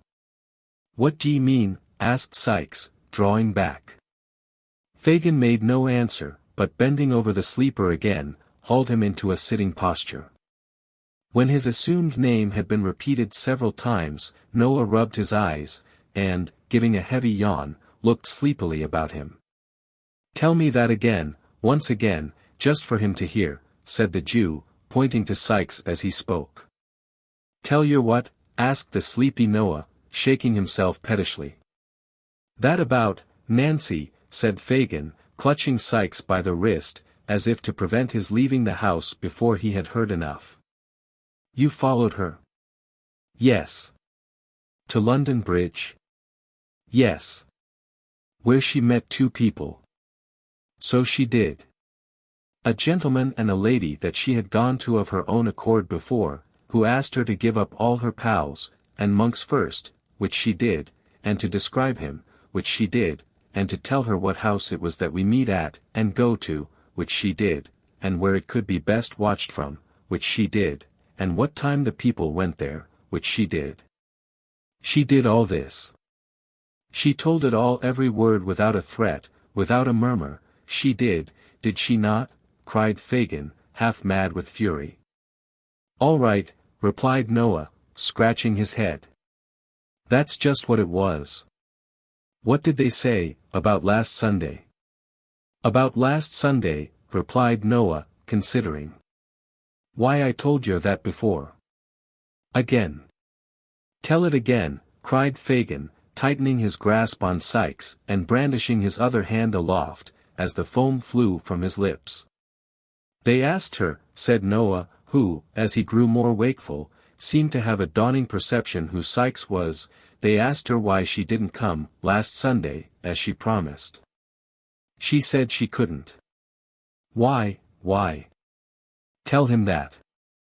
Because she was forcibly kept at home by Bill, the man she had told them of before, replied Noah.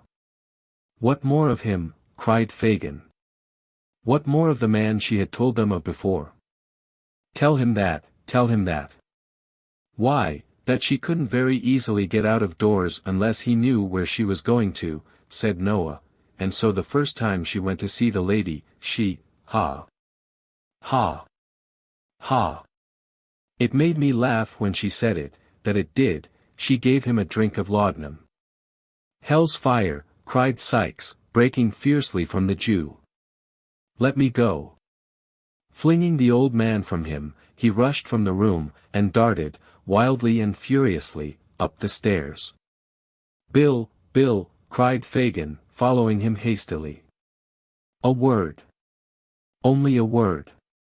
The word would not have been exchanged, but that the housebreaker was unable to open the door, on which he was expending fruitless oaths and violence, when the Jew came panting up. Let me out, said Sikes. Don't speak to me, it's not safe. Let me out, I say. Hear me speak a word, rejoined Fagin, laying his hand upon the lock. You won't be. Well, replied the other. You won't be, too, violent, Bill. The day was breaking, and there was light enough for the men to see each other's faces. They exchanged one brief glance, there was a fire in the eyes of both, which could not be mistaken. I mean, said Fagin, showing that he felt all disguise was now useless, not too violent for safety. Be crafty, Bill, and not too bold. Sikes made no reply, but, pulling open the door, of which Fagin had turned the lock, dashed into the silent streets. Without one pause, or moment's consideration, without once turning his head to the right or left, or raising his eyes to the sky, or lowering them to the ground, but looking straight before him with savage resolution, his teeth so tightly compressed that the strained jaw seemed starting through his skin, the robber held on his headlong course, nor muttered a word, nor relaxed a muscle, until he reached his own door. He opened it, softly, with a key, strode lightly up the stairs, and entering his own room, double-locked the door, and lifting a heavy table against it, drew back the curtain of the bed. The girl was lying, half-dressed, upon it. He had roused her from her sleep, for she raised herself with a hurried and startled look. Get up, said the man. It is you, Bill, said the girl, with an expression of pleasure at his return. It is, was the reply. Get up. There was a candle burning, but the man hastily drew it from the candlestick, and hurled it under the grate. Seeing the faint light of early day without, the girl rose to undraw the curtain. Let it be, said Sikes, thrusting his hand before her. There's enough light for what I've got to do. Bill, said the girl, in the low voice of alarm, why do you look like that at me? The robber sat regarding her, for a few seconds, with dilated nostrils and heaving breast, and then, grasping her by the head and throat, dragged her into the middle of the room, and looking once towards the door, placed his heavy hand upon her mouth. Bill, gasped the girl, wrestling with the strength of mortal fear, I won't scream or cry, not once, hear me, speak to me, tell me what I have done. You know, you she-devil, returned the robber, suppressing his breath. You were watched tonight, every word you said was heard. Then spare my life for the love of heaven, as I spared yours, rejoined the girl, clinging to him. Bill, dear Bill, you cannot have the heart to kill me. Oh! Think of all I have given up, only this one night, for you. You shall have time to think, and save yourself this crime. I will not loose my hold, you cannot throw me off. Bill, Bill, for dear God's sake, for your own, for mine, stop before you spill my blood. I have been true to you, upon my guilty soul I have. The man struggled violently, to release his arms, but those of the girl were clasped round his, and tear her as he would, he could not tear them away. Bill, cried the girl, striving to lay her head upon his breast, the gentleman and that dear lady, told me tonight of a home in some foreign country where I could end my days in solitude and peace. Let me see them again, and beg them, on my knees, to show the same mercy and goodness to you, and let us both leave this dreadful place, and far apart lead better lives, and forget how we have lived, except in prayers, and never see each other more.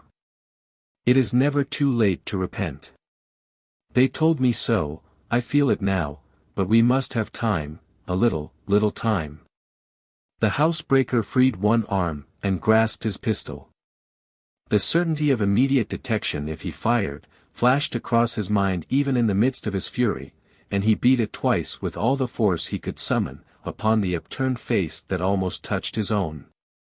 She staggered and fell, nearly blinded with the blood that rained down from a deep gash in her forehead, but raising herself, with difficulty, on her knees, drew from her bosom a white handkerchief, Rose Maylie's own, and holding it up, in her folded hands, as high towards heaven as her feeble strength would allow, breathed one prayer for mercy to her Maker. It was a ghastly figure to look upon. The murderer staggering backward to the wall, and shutting out the sight with his hand, seized a heavy club and struck her down. Chapter 48. The Flight of Sikes. Of all bad deeds that, under cover of the darkness, had been committed within wide London's bounds since night hung over it, that was the worst. Of all the horrors that rose with an ill scent upon the morning air, that was the foulest and most cruel. The sun, the bright sun, that brings back, not light alone, but new life, and hope, and freshness to man, burst upon the crowded city in clear and radiant glory.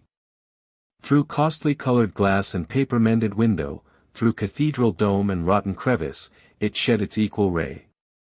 It lighted up the room where the murdered woman lay. It did. He tried to shut it out, but it would stream in. If the sight had been a ghastly one in the dull morning, what was it, now, in all that brilliant light? He had not moved, he had been afraid to stir. There had been a moan and motion of the hand, and, with terror added to rage, he had struck and struck again.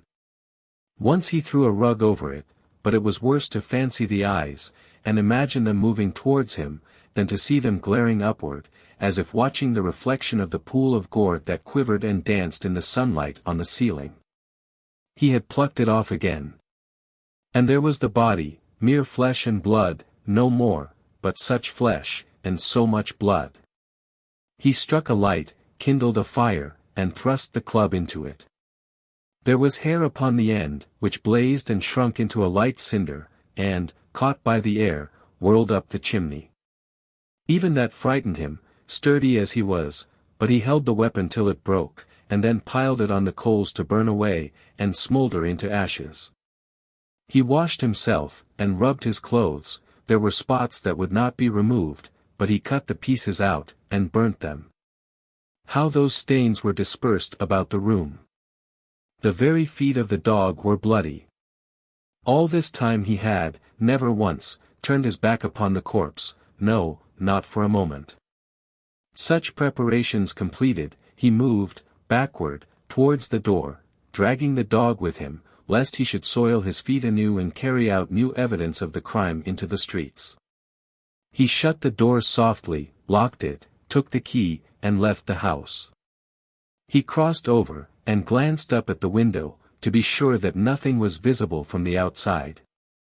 There was the curtain still drawn, which she would have opened to admit the light she never saw again. It lay nearly under there. He knew that. God, how the sun poured down upon the very spot!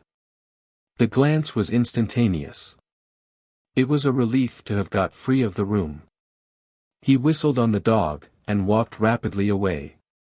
He went through Islington, strode up the hill at Highgate on which stands the stone in honour of Whittington, turned down to Highgate Hill, unsteady of purpose, and uncertain where to go, struck off to the right again, almost as soon as he began to descend it, and taking the footpath across the fields, skirted Can Wood, and so came on Hampstead Heath. Traversing the hollow by the Vale of Heath, he mounted the opposite bank, and crossing the road which joins the villages of Hampstead and Highgate, made along the remaining portion of the heath to the fields at North End, in one of which he laid himself down under a hedge, and slept. Soon he was up again, and away, not far into the country, but back towards London by the high road, then back again, then over another part of the same ground as he already traversed, then wandering up and down in fields, and lying on ditches' brinks to rest, and starting up to make for some other spot, and do the same, and ramble on again. Where could he go, that was near and not too public, to get some meat and drink? Hendon. That was a good place, not far off, and out of most people's way. Thither he directed his steps, running sometimes, and sometimes, with a strange perversity, loitering at a snail's pace, or stopping altogether and idly breaking the hedges with a stick. But when he got there, all the people he met, the very children at the doors, seemed to view him with suspicion. Back he turned again, without the courage to purchase bit or drop, though he had tasted no food for many hours, and once more he lingered on the heath, uncertain where to go. He wandered over miles and miles of ground, and still came back to the old place.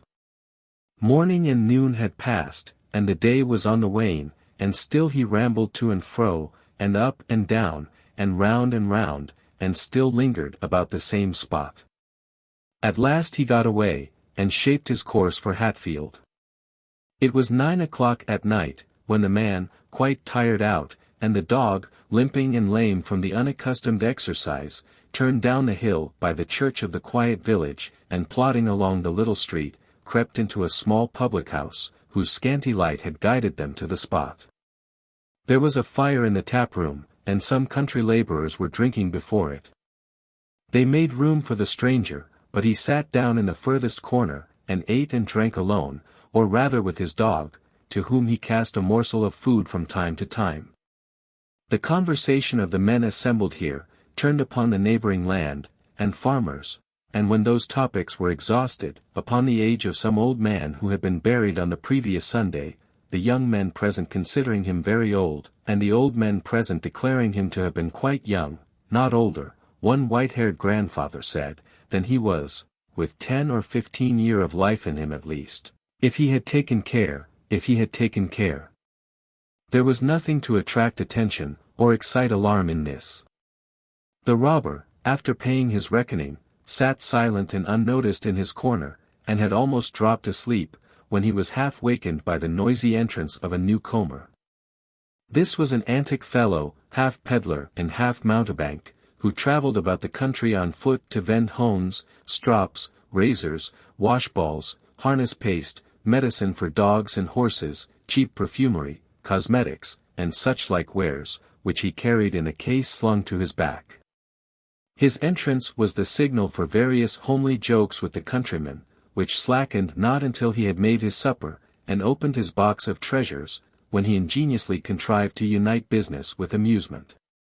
"And what be that stuff? Good to eat, Harry?" asked a grinning countryman, pointing to some composition cakes in one corner. "This," said the fellow, producing one, "this is the infallible and invaluable composition for removing all sorts of stain, rust, dirt, mildew, spick, speck, spot, or spatter, from silk, satin, linen, cambric, cloth, crepe, stuff, carpet, merino, muslin, bombazine, or woolen stuff. Wine stains, fruit stains, beer stains, water stains, paint stains, pitch stains, any stains, all come out at one rub with the infallible and invaluable composition. If a lady stains her honor, she has only need to swallow one cake and she's cured at once, for it's poison. If a gentleman wants to prove this, he has only need to bolt one little square, and he has put it beyond question, for it's quite as satisfactory as a pistol bullet, and a great deal nastier in the flavor, consequently the more credit in taking it. 1 penny a square. With all these virtues, 1 penny a square.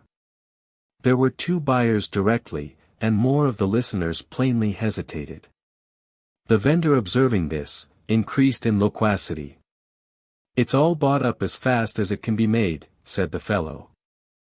"There are 14 water mills, 6 steam engines, and a galvanic battery, always working upon it, and they can't make it fast enough, though the men work so hard that they die off, and the widows is pensioned directly, with £20 a year for each of the children, and a premium of 50 for twins.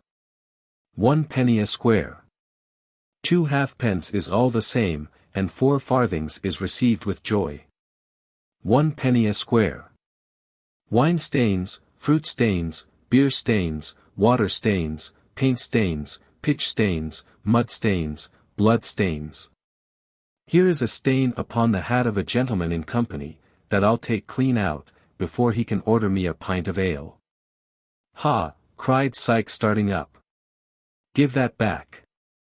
"I'll take it clean out, sir," replied the man, winking to the company, "before you can come across the room to get it. Gentlemen all, observe the dark stain upon this gentleman's hat, no wider than a shilling, but thicker than a half-crown. Whether it is a wine stain, fruit stain, beer stain, water stain, paint stain, pitch stain, mud stain, or blood stain."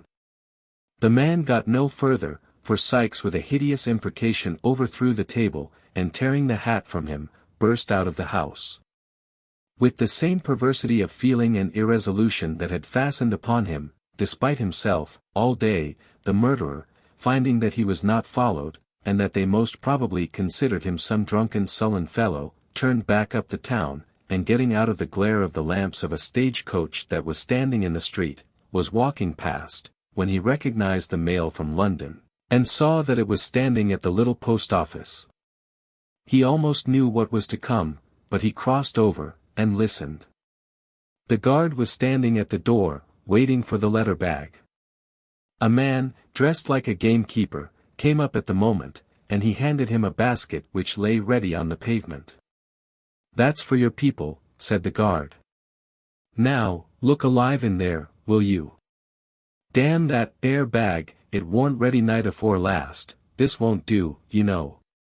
"Anything new up in town, Ben?" asked the gamekeeper, drawing back to the window shutters, the better to admire the horses. "No, nothing that I knows on," replied the man, pulling on his gloves. "Corn's up a little. I heerd talk of a murder, too, down Spitalfields way, but I don't reckon much upon it." "Oh, that's quite true," said a gentleman inside, who was looking out of the window. "And a dreadful murder it was." "Was it, sir?" rejoined the guard, touching his hat. "Man or woman, pray, sir?" "A woman," replied the gentleman. "It is supposed." "Now, Ben," replied the coachman impatiently. "Damn that bag," said the guard, "are you gone to sleep in there?" "Coming," cried the office keeper, running out. "Coming," growled the guard. "Ah, and so's the young woman of property that's going to take a fancy to me, but I don't know when. Here, give hold. All right." The horn sounded a few cheerful notes, and the coach was gone. Sikes remained standing in the street, apparently unmoved by what he had just heard, and agitated by no stronger feeling than a doubt where to go. At length he went back again, and took the road which leads from Hatfield to St. Albans. He went on doggedly, but as he left the town behind him, and plunged into the solitude and darkness of the road, he felt a dread and awe creeping upon him which shook him to the core. Every object before him, substance or shadow, still or moving, took the semblance of some fearful thing, but these fears were nothing compared to the sense that haunted him of that morning's ghastly figure following at his heels. He could trace its shadow in the gloom, supply the smallest item of the outline, and note how stiff and solemn it seemed to stalk along. He could hear its garments rustling in the leaves, and every breath of wind came laden with that last low cry. If he stopped it did the same. If he ran, it followed, not running too, that would have been a relief, but like a corpse endowed with the mere machinery of life, and borne on one slow melancholy wind that never rose or fell. At times, he turned, with desperate determination, resolved to beat this phantom off, though it should look him dead, but the hair rose on his head, and his blood stood still, for it had turned with him and was behind him then. He had kept it before him that morning, but it was behind now, always. He leaned his back against a bank, and felt that it stood above him, visibly out against the cold night sky. He threw himself upon the road, on his back upon the road. At his head it stood, silent, erect, and still, a living gravestone, with its epitaph in blood. Let no man talk of murderers escaping justice, and hint that Providence must sleep. There were 20 score of violent deaths in one long minute of that agony of fear. There was a shed in a field he passed, that offered shelter for the night. Before the door, were 3 tall poplar trees, which made it very dark within, and the wind moaned through them with a dismal wail. He could not walk on, till daylight came again, and here he stretched himself close to the wall, to undergo new torture. For now, a vision came before him, as constant and more terrible than that from which he had escaped. Those widely staring eyes, so lustreless and so glassy, that he had better borne to see them than think upon them, appeared in the midst of the darkness, light in themselves, but giving light to nothing. There were but 2, but they were everywhere. If he shut out the sight, there came the room with every well-known object, some, indeed, that he would have forgotten, if he had gone over its contents from memory, each in its accustomed place. The body was in its place, and its eyes were as he saw them when he stole away. He got up, and rushed into the field without. The figure was behind him. He re-entered the shed, and shrunk down once more. The eyes were there, before he had laid himself along. And here he remained in such terror as none but he can know, trembling in every limb, and the cold sweat starting from every pore, when suddenly there arose upon the night wind the noise of distant shouting, and the roar of voices mingled in alarm and wonder. Any sound of men in that lonely place, even though it conveyed a real cause of alarm, was something to him.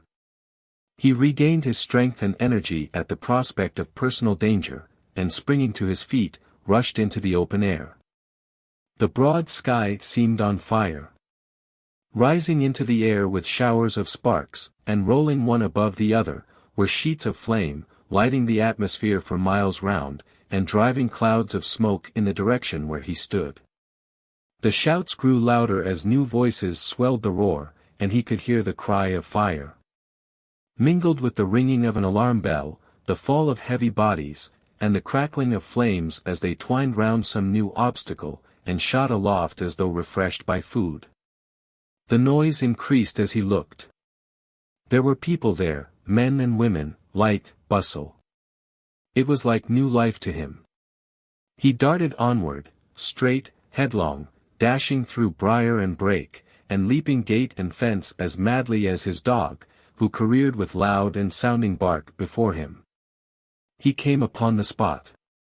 There were half-dressed figures tearing to and fro, some endeavoring to drag the frightened horses from the stables, others driving the cattle from the yard and outhouses, and others coming laden from the burning pile, amidst a shower of falling sparks, and the tumbling down of red-hot beams.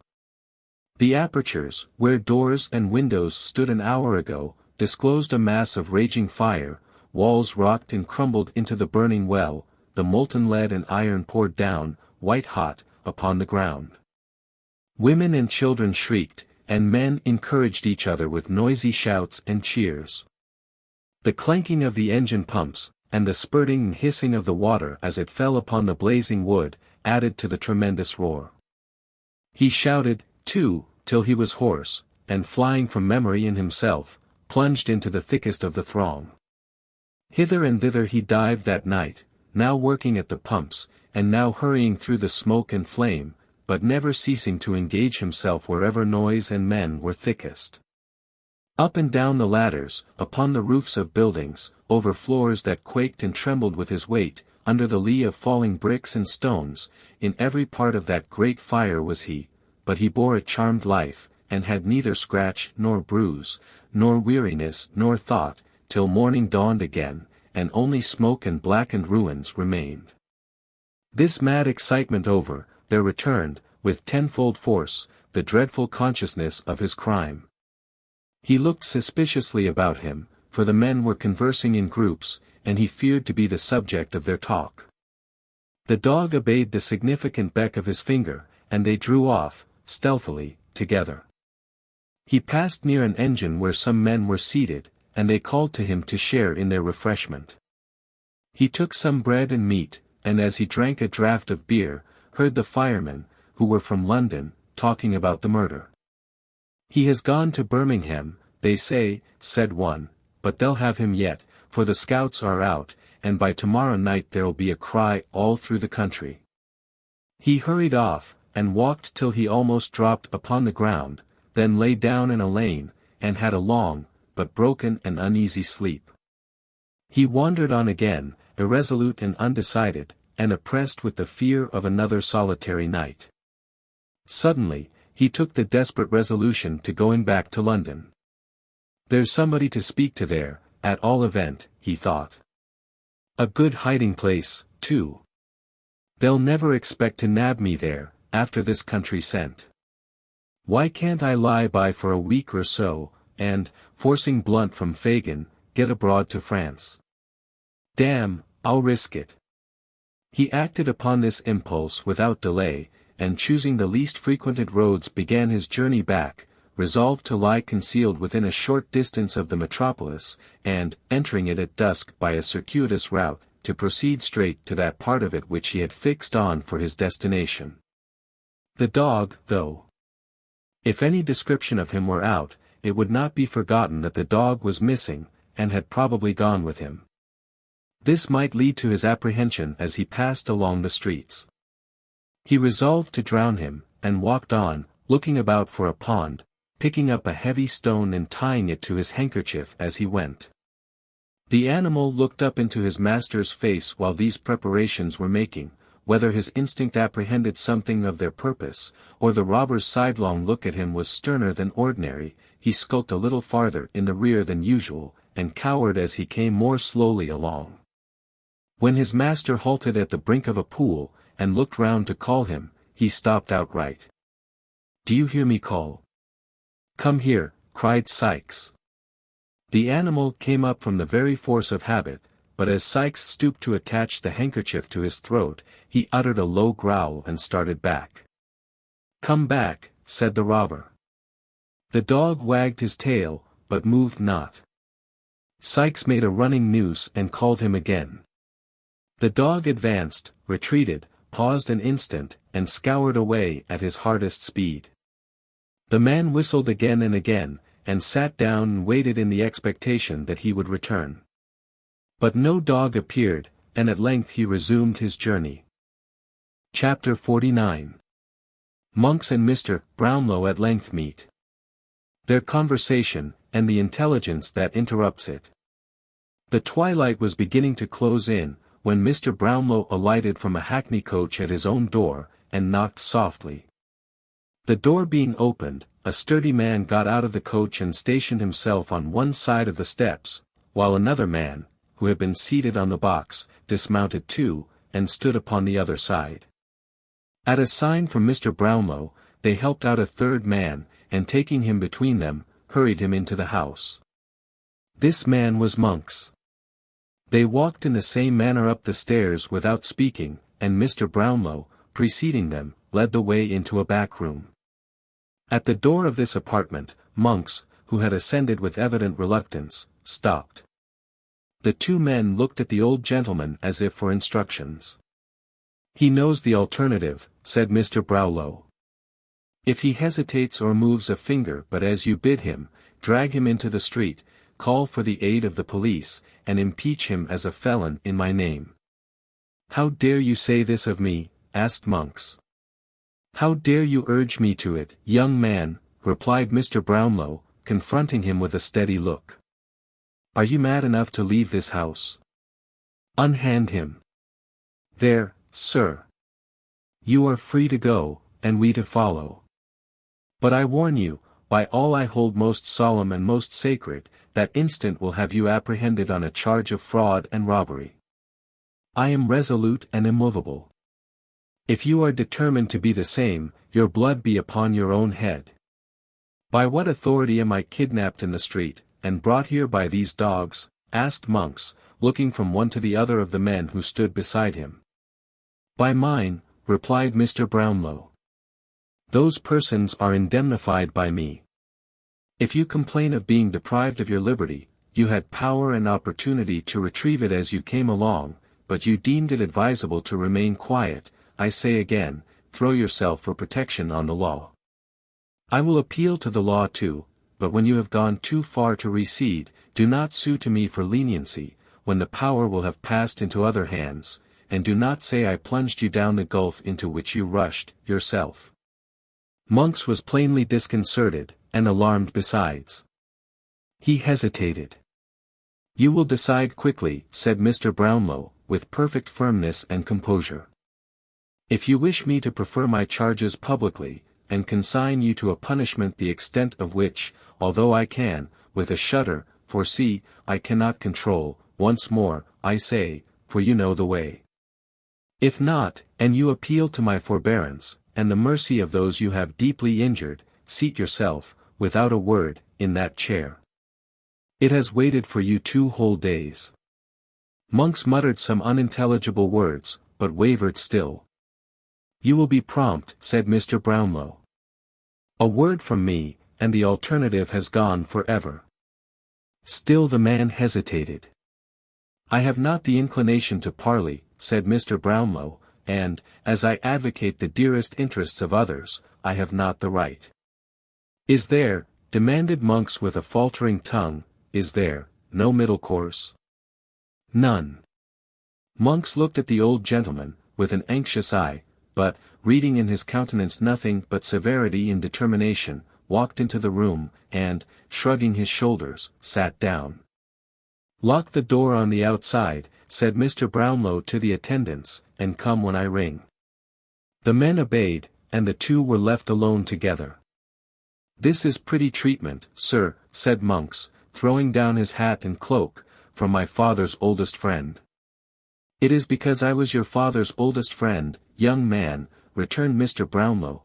"It is because the hopes and wishes of young and happy years were bound up with him, and that fair creature of his blood and kindred who rejoined her God in youth, and left me here a solitary, lonely man. It is because he knelt with me beside his only sister's deathbed when he was yet a boy, on the morning that would, but heaven willed otherwise, have made her my young wife. It is because my seared heart clung to him, from that time forth, through all his trials and errors, till he died. It is because old recollections and associations filled my heart, and even the sight of you brings with it old thoughts of him. It is because of all these things that I am moved to treat you gently now, yes, Edward Leeford, even now, and blush for your unworthiness who bear the name."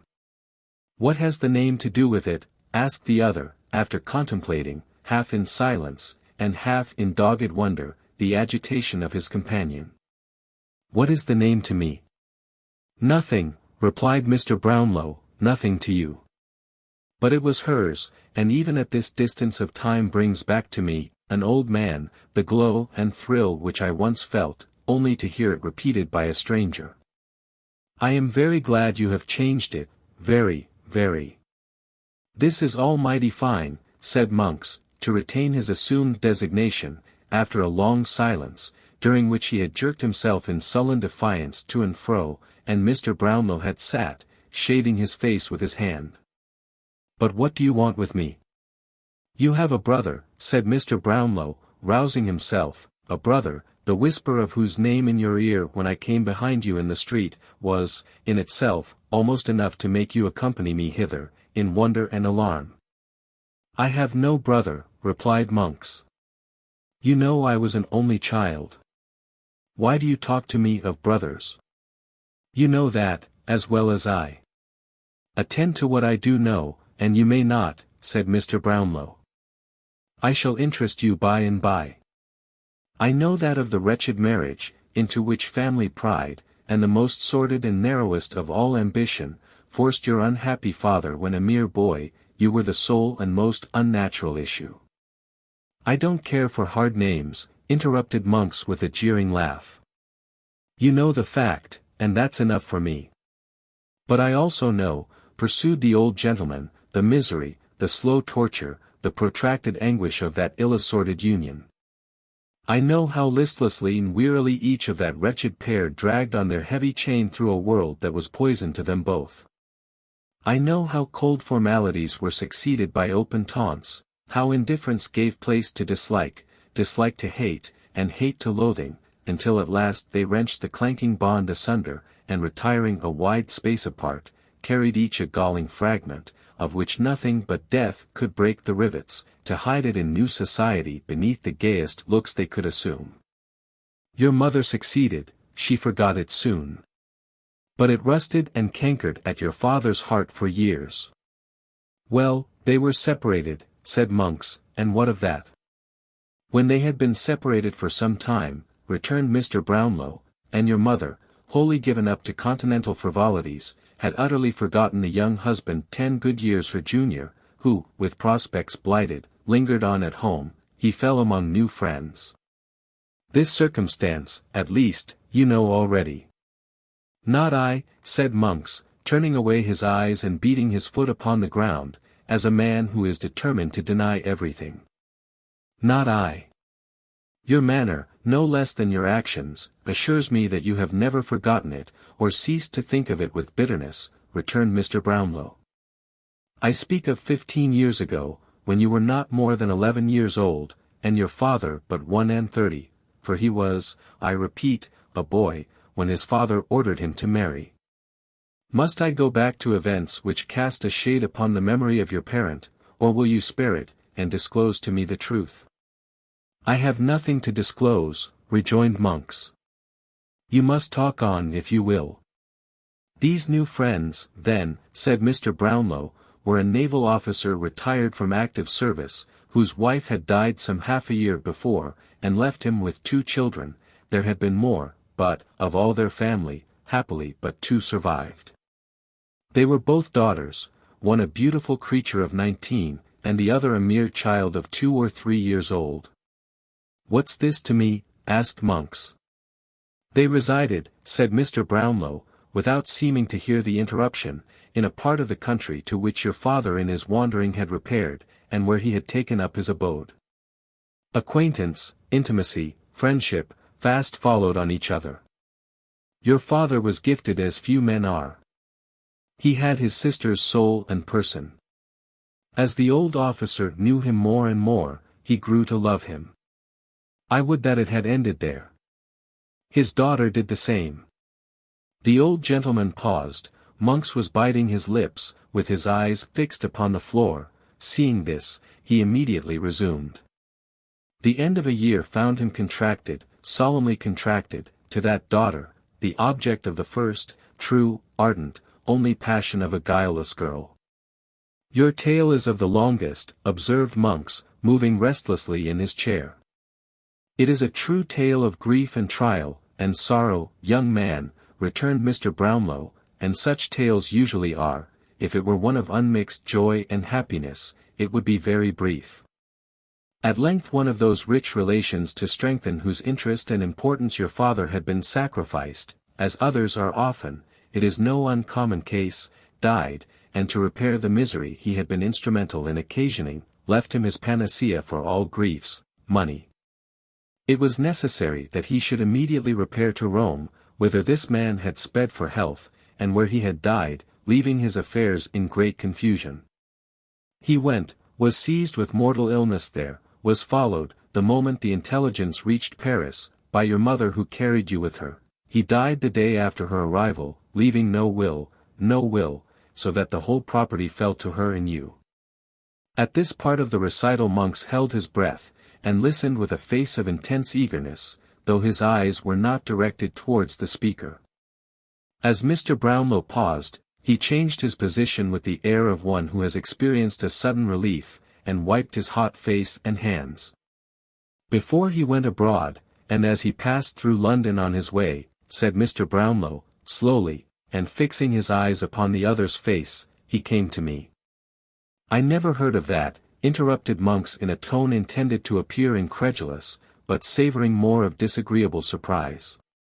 He came to me, and left with me, among some other things, a picture, a portrait painted by himself, a likeness of this poor girl, which he did not wish to leave behind, and could not carry forward on his hasty journey.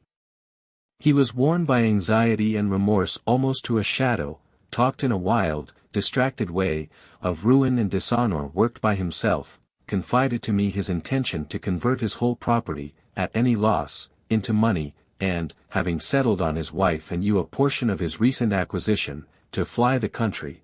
I guessed too well he would not fly alone, and never see it more.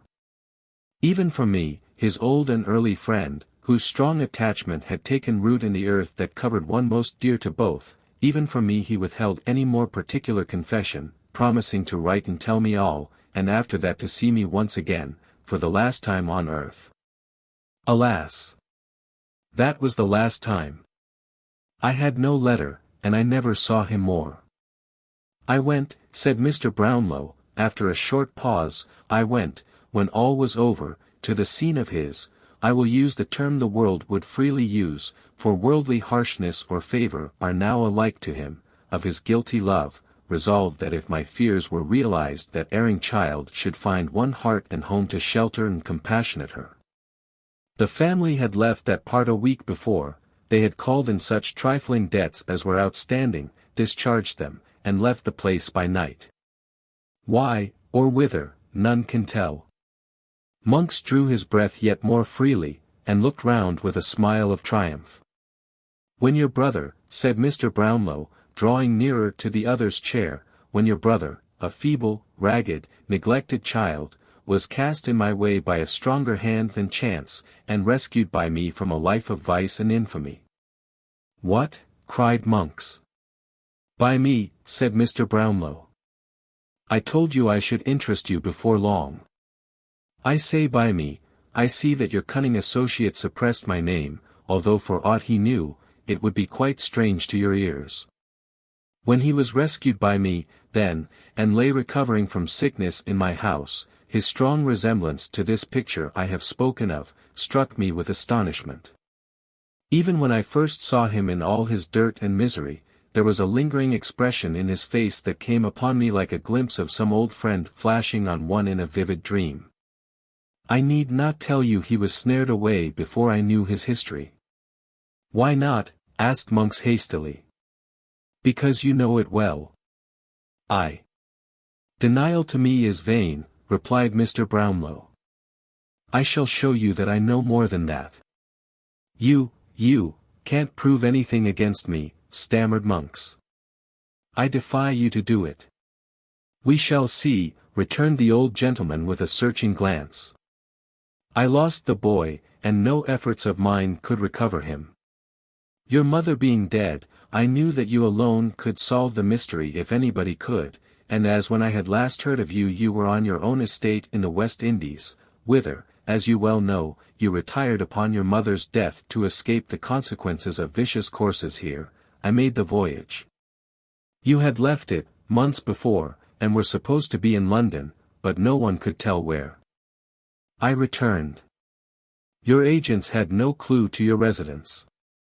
You came and went, they said, as strangely as you had ever done, sometimes for days together and sometimes not for months, keeping to all appearance the same low haunts and mingling with the same infamous herd who had been your associates when a fierce ungovernable boy. I wearied them with new applications. I paced the streets by night and day, but until 2 hours ago, all my efforts were fruitless, and I never saw you for an instant. And now you do see me, said Monks, rising boldly, what then? Fraud and robbery are high-sounding words, justified, you think, by a fancied resemblance in some young imp to an idle daub of a dead man's brother. You don't even know that a child was born of this maudlin pair, you don't even know that. I did not, replied Mr. Brownlow, rising too, but within the last fortnight I have learnt it all. You have a brother, you know it, and him. There was a will, which your mother destroyed, leaving the secret and the gain to you at her own death.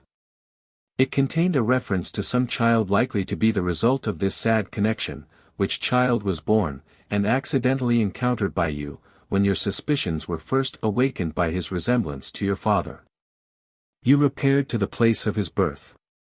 There existed proofs long suppressed, of his birth and parentage. Those proofs were destroyed by you, and now, in your own words to your accomplice the Jew, the only proofs of the boy's identity lie at the bottom of the river, and the old hag that received them from the mother is rotting in her coffin. Unworthy son, coward, liar, you, who hold your counsels with thieves and murderers in dark rooms at night, you, whose plots and wiles have brought a violent death upon the head of one worth millions such as you, who from your cradle were gall and bitterness to your own father's heart, and in whom all evil passions, vice, and profligacy, festered, till they found a vent in a hideous disease which had made your face an index even to your mind. You, Edward Leeford, do you still brave me? No, no, no, returned the coward, overwhelmed by these accumulated charges. Every word, cried the gentleman, every word that has passed between you and this detested villain, is known to me. Shadows on the wall have caught your whispers, and brought them to my ear. The sight of the persecuted child has turned vice itself, and given it the courage and almost the attributes of virtue. Murder has been done, to which you were morally if not really a party. No, no, interposed Monks. I knew nothing of that. I was going to inquire the truth of the story when you overtook me. I didn't know the cause.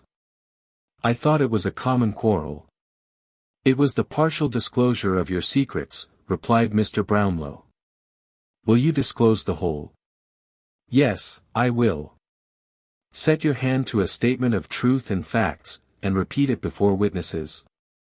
That I promise too.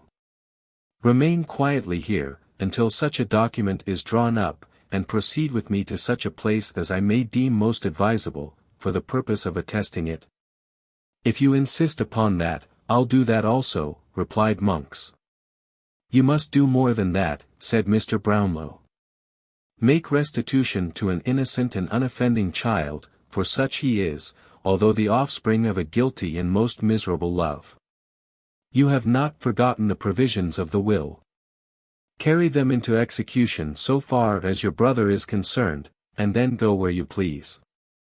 In this world you need meet no more. While Monks was pacing up and down, meditating with dark and evil looks on this proposal and the possibilities of evading it, torn by his fears on the one hand and his hatred on the other, the door was hurriedly unlocked, and a gentleman, Mr. Losberne, entered the room in violent agitation. The man will be taken, he cried. He will be taken tonight. The murderer? Asked Mr. Brownlow. Yes, yes, replied the other. His dog has been seen lurking about some old haunt, and there seems little doubt that his master either is, or will be, there, under cover of the darkness. Spies are hovering about in every direction. I have spoken to the men who are charged with his capture, and they tell me he cannot escape. A reward of £100 is proclaimed by government tonight. I will give 50 more, said Mr. Brownlow, and proclaim it with my own lips upon the spot, if I can reach it.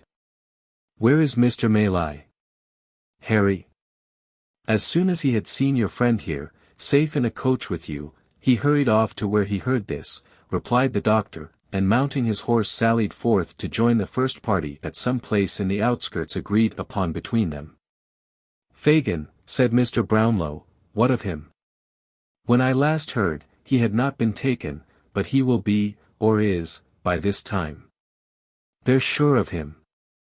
Have you made up your mind, asked Mr. Brownlow, in a low voice, of Monks. Yes, he replied. You will be secret with me. I will. Remain here till I return. It is your only hope of safety. They left the room, and the door was again locked. "What have you done?" asked the doctor in a whisper. "All that I could hope to do, and even more. Coupling the poor girl's intelligence with my previous knowledge, and the result of our good friend's inquiries on the spot, I left him no loophole of escape, and laid bare the whole villainy which by these lights became plain as day. Write and appoint the evening after tomorrow, at 7, for the meeting. We shall be down there, a few hours before, but shall require rest, especially the young lady, who may have greater need of firmness than either you or I can quite foresee just now. But my blood boils to avenge this poor murdered creature. Which way have they taken?" "Drive straight to the office and you will be in time," replied Mr. Losberne. "I will remain here." The two gentlemen hastily separated, each in a fever of excitement wholly uncontrollable. Chapter 50. The Pursuit and Escape. Near to that part of the Thames on which the church at Rotherhithe abuts, where the buildings on the banks are dirtiest and the vessels on the river blackest with the dust of colliers and the smoke of close-built low-roofed houses, there exists the filthiest, the strangest, the most extraordinary of the many localities that are hidden in London, wholly unknown, even by name, to the great mass of its inhabitants. To reach this place, the visitor has to penetrate through a maze of close, narrow, and muddy streets, thronged by the roughest and poorest of waterside people, and devoted to the traffic they may be supposed to occasion. The cheapest and least delicate provisions are heaped in the shops, the coarsest and commonest articles of wearing apparel dangle at the salesman's door, and stream from the house parapet and windows. Jostling with unemployed laborers of the lowest class, ballast heavers, coal whippers, brazen women, ragged children, and the raff and refuse of the river, he makes his way with difficulty along, assailed by offensive sights and smells from the narrow alleys which branch off on the right and left, and deafened by the clash of ponderous wagons that bear great piles of merchandise from the stacks of warehouses that rise from every corner. Arriving, at length, in streets remoter and less frequented than those through which he has passed, he walks beneath tottering house fronts projecting over the pavement, dismantled walls that seem to totter as he passes, chimneys half crushed, half hesitating to fall, windows guarded by rusty iron bars that time and dirt have almost eaten away, every imaginable sign of desolation and neglect. In such a neighborhood, beyond Dockhead in the borough of Southwark, stands Jacob's Island, surrounded by a muddy ditch, 6 or 8 feet deep and 15 or 20 wide when the tide is in, once called Mill Pond, but known in the days of this story as Folly Ditch. It is a creek or inlet from the Thames, and can always be filled at high water by opening the sluices at the lead mills from which it took its old name. At such times, a stranger, looking from one of the wooden bridges thrown across it at Mill Lane, will see the inhabitants of the houses on either side lowering from their back doors and windows, buckets, pails, domestic utensils of all kinds, in which to haul the water up, and when his eye is turned from these operations to the houses themselves, his utmost astonishment will be excited by the scene before him. Crazy wooden galleries common to the backs of half a dozen houses, with holes from which to look upon the slime beneath, windows, broken and patched, with poles thrust out, on which to dry the linen that is never there, rooms so small, so filthy, so confined, that the air would seem too tainted even for the dirt and squalor which they shelter, wooden chambers thrusting themselves out above the mud, and threatening to fall into it, as some have done, dirt-besmeared walls and decaying foundations. Every repulsive lineament of poverty, every loathsome indication of filth, rot, and garbage, all these ornament the banks of Folly Ditch. In Jacob's Island, the warehouses are roofless and empty, the walls are crumbling down, the windows are windows no more, the doors are falling into the streets, the chimneys are blackened, but they yield no smoke. 30 or 40 years ago, before losses and chancery suits came upon it, it was a thriving place, but now it is a desolate island indeed. The houses have no owners, they are broken open, and entered upon by those who have the courage, and there they live, and there they die. They must have powerful motives for a secret residence, or be reduced to a destitute condition indeed, who seek a refuge in Jacob's Island. In an upper room of one of these houses, a detached house of fair size, ruinous in other respects, but strongly defended at door and window, of which house the back commanded the ditch in manner already described, there were assembled 3 men, who, regarding each other every now and then with looks expressive of perplexity and expectation, sat for some time in profound and gloomy silence. One of these was Toby Crackit, another Mr. Chitlin, and the third a robber of 50 years, whose nose had been almost beaten in some old scuffle, and whose face bore a frightful scar which might probably be traced to the same occasion. This man was a return transport, and his name was Caggs. "I wish," said Toby turning to Mr. Chitlin, "that you had picked out some other crib when the 2 old ones got too warm, and had not come here, my fine feller." "Why didn't you, blunderhead?" said Caggs. "Well, I thought you'd have been a little more glad to see me than this," replied Mr. Chitlin, with a melancholy air. "Why, look ye, young gentleman," said Toby, "when a man keeps himself so very exclusive as I have done, and by that means has a snug house over his head with nobody a-prying and smelling about it, it's rather a startling thing to have the honor of a visit from a young gentleman, however respectable and pleasant a person he may be to play cards with at conveniency, circumstanced as you are.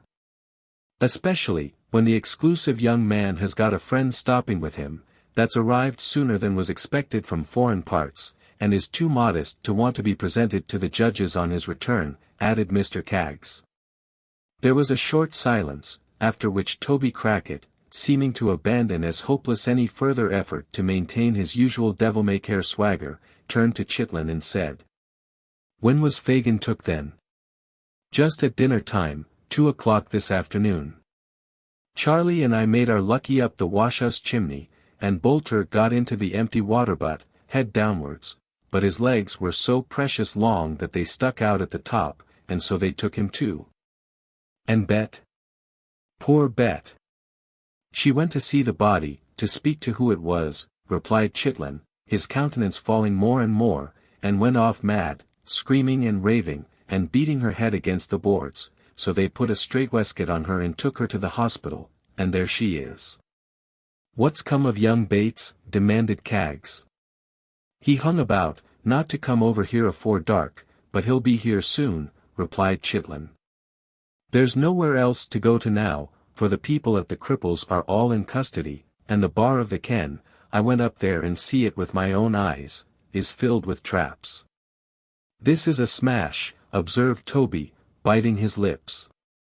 "There's more than one will go with this." "The sessions are on," said Caggs, "if they get the inquest over, and Bolter turns King's evidence, as of course he will, from what he said already, they can prove Fagin an accessory before the fact, and get the trial on Friday, and he'll swing in 6 days from this, by G. "You should have heard the people groan," said Chitlin, "the officers fought like devils, or they'd have torn him away. He was down once, but they made a ring round him, and fought their way along. You should have seen how he looked about him, all muddy and bleeding, and clung to them as if they were his dearest friends. I can see M now, not able to stand upright with the pressing of the mob, and dragging him along amongst M. I can see the people jumping up, one behind another, and snarling with their teeth and making at him. I can see the blood upon his hair and beard, and hear the cries with which the women worked themselves into the center of the crowd at the street corner, and swore they'd tear his heart out." The horror-stricken witness of this scene pressed his hands upon his ears, and with his eyes closed got up and paced violently to and fro, like one distracted. While he was thus engaged, and the 2 men sat by in silence with their eyes fixed upon the floor, a pattering noise was heard upon the stairs, and Sykes's dog bounded into the room. They ran to the window, downstairs, and into the street. The dog had jumped in at an open window. He made no attempt to follow them, nor was his master to be seen. "What's the meaning of this?" said Toby when they had returned. "He can't be coming here." I hope not. "If he was coming here, he'd have come with the dog," said Caggs, stooping down to examine the animal, who lay panting on the floor. "Here. Give us some water for him," he has run himself faint. He's drunk it all up, every drop, said Chitlin after watching the dog some time in silence. Covered with mud, lame, half-blind, he must have come a long way. Where can he have come from? Exclaimed Toby. He's been to the other kens of course, and finding them filled with strangers come on here, where he's been many a time and often. But where can he have come from first, and how comes he here alone without the other? None of them called the murderer by his old name, he can't have made away with himself. What do you think? Said Chitlin. Toby shook his head. If he had, said Kaggs, the dog, you'd want to lead us away to where he did it. No. I think he's got out of the country, and left the dog behind. He must have given him the slip somehow, or he wouldn't be so easy. This solution, appearing the most probable one, was adopted as the right. The dog, creeping under a chair, coiled himself up to sleep, without more notice from anybody. It being now dark, the shutter was closed, and a candle lighted and placed upon the table. The terrible events of the last 2 days had made a deep impression on all three, increased by the danger and uncertainty of their own position. They drew their chairs closer together, starting at every sound. They spoke little, and that in whispers, and were as silent and awe-stricken as if the remains of the murdered woman lay in the next room. They had sat thus, some time, when suddenly was heard a hurried knocking at the door below. Young Bates, said Kaggs, looking angrily round, to check the fear he felt himself.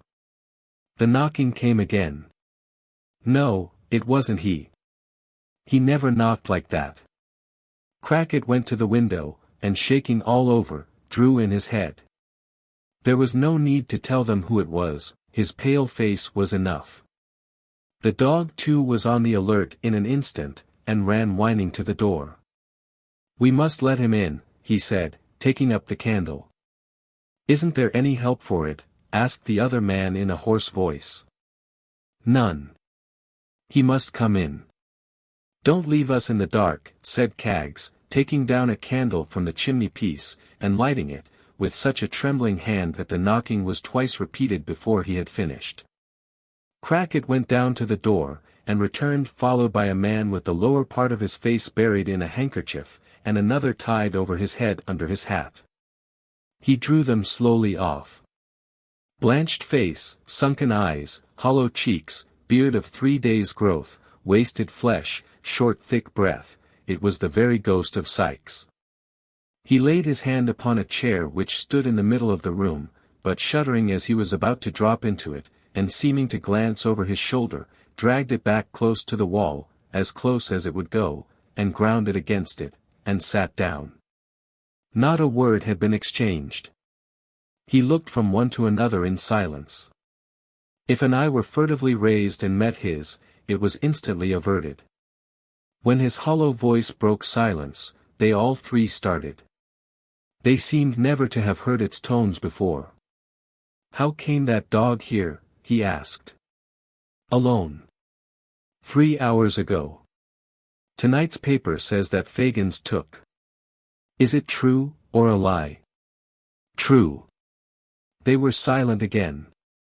Damn you all, said Sikes, passing his hand across his forehead. Have you nothing to say to me? There was an uneasy movement among them, but nobody spoke. You that keep this house, said Sikes, turning his face to Crackit, do you mean to sell me, or to let me lie here till this hunt is over? You may stop here, if you think it safe, returned the person addressed, after some hesitation. Sikes carried his eyes slowly up the wall behind him, rather trying to turn his head than actually doing it, and said, Is it, the body, is it buried? They shook their heads. Why isn't it? He retorted with the same glance behind him. What do they keep such ugly things above the ground for? Who's that knocking? Crackit intimated, by a motion of his hand as he left the room, that there was nothing to fear, and directly came back with Charlie Bates behind him. Sikes sat opposite the door, so that the moment the boy entered the room he encountered his figure. Toby, said the boy falling back, as Sikes turned his eyes towards him, "Why didn't you tell me this, downstairs?" There had been something so tremendous in the shrinking off of the three, that the wretched man was willing to propitiate even this lad. Accordingly he nodded, and made as though he would shake hands with him. "Let me go into some other room," said the boy, retreating still farther. "Charlie," said Sikes, stepping forward. Don't you know me?" "Don't come nearer me," answered the boy, still retreating, and looking, with horror in his eyes, upon the murderer's face. "You monster!" The man stopped halfway, and they looked at each other, but Sikes's eyes sunk gradually to the ground. "Witness you three," cried the boy, shaking his clenched fist, and becoming more and more excited as he spoke. "Witness you three, I'm not afraid of him. If they come here after him, I'll give him up, I will. I tell you out at once. He may kill me for it if he likes, or if he dares, but if I am here I'll give him up. I'd give him up if he was to be boiled alive. Murder. Help. If there's the pluck of a man among you three, you'll help me. Murder. Help. Down with him." Pouring out these cries, and accompanying them with violent gesticulation, the boy actually threw himself, single-handed, upon the strong man, and in the intensity of his energy, in the suddenness of his surprise, brought him heavily to the ground. The three spectators seemed quite stupefied. They offered no interference, and the boy and man rolled on the ground together, the former, heedless of the blows that showered upon him, wrenching his hands tighter and tighter in the garments about the murderer's breast, and never ceasing to call for help with all his might. The contest, however, was too unequal to last long. Sikes had him down, and his knee was on his throat, when Crackit pulled him back with a look of alarm, and pointed to the window. There were lights gleaming below, voices in loud and earnest conversation, the tramp of hurried footsteps, endless they seemed in number, crossing the nearest wooden bridge. One man on horseback seemed to be among the crowd, for there was the noise of hoofs rattling on the uneven pavement. The gleam of lights increased, the footsteps came more thickly and noisily on. Then, came a loud knocking at the door, and then a hoarse murmur from such a multitude of angry voices as would have made the boldest quail. "Help!" shrieked the boy in a voice that rent the air. "He's here! Break down the door!" "In the king's name," cried the voices without, and the hoarse cry arose again, but louder. "Break down the door," screamed the boy. "I tell you they'll never open it. Run straight to the room where the light is. Break down the door." Strokes, thick and heavy, rattled upon the door and lower window shutters as he ceased to speak, and a loud huzzah burst from the crowd, giving the listener, for the first time, some adequate idea of its immense extent. "Open the door of some place where I can lock this screeching hell babe," cried Sikes fiercely, running to and fro, and dragging the boy, now, as easily as if he were an empty sack. "That door! Quick!" He flung him in, bolted it, and turned the key. "Is the downstairs door fast?" "Double locked and chained," replied Crackit, who, with the other two men, still remained quite helpless and bewildered. "The panels, are they strong?" "Lined with sheet iron."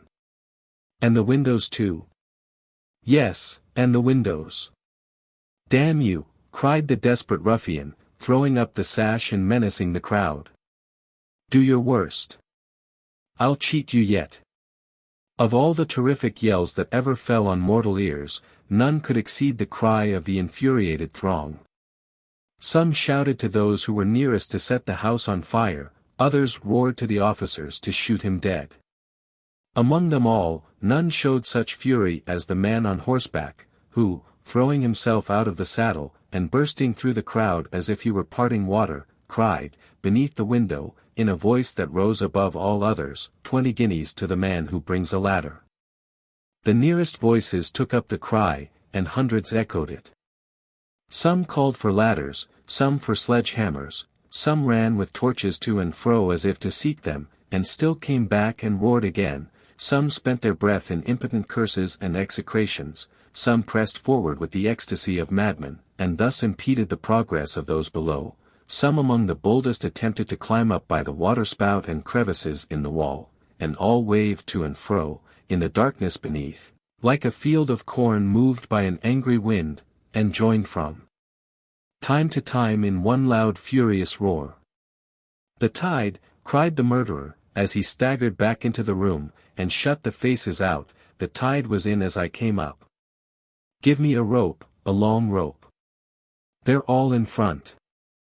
I may drop into the folly ditch, and clear off that way. Give me a rope, or I shall do 3 more murders and kill myself." The panic-stricken men pointed to where such articles were kept.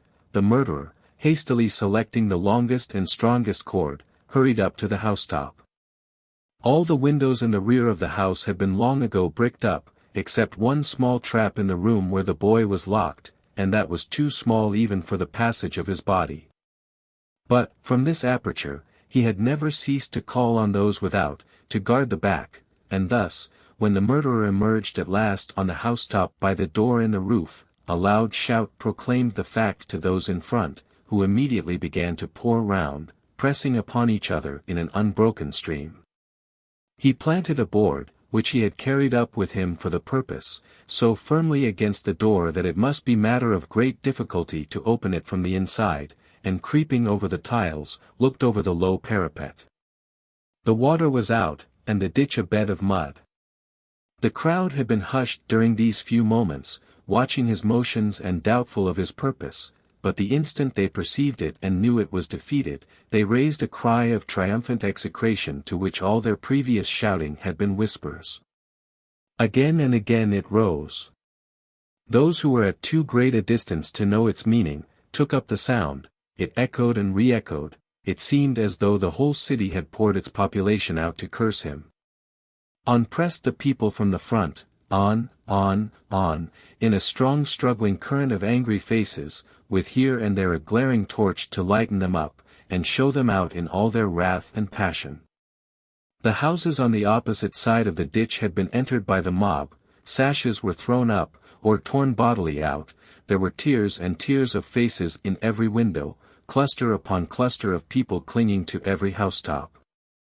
Each little bridge, and there were 3 in sight, bent beneath the weight of the crowd upon it.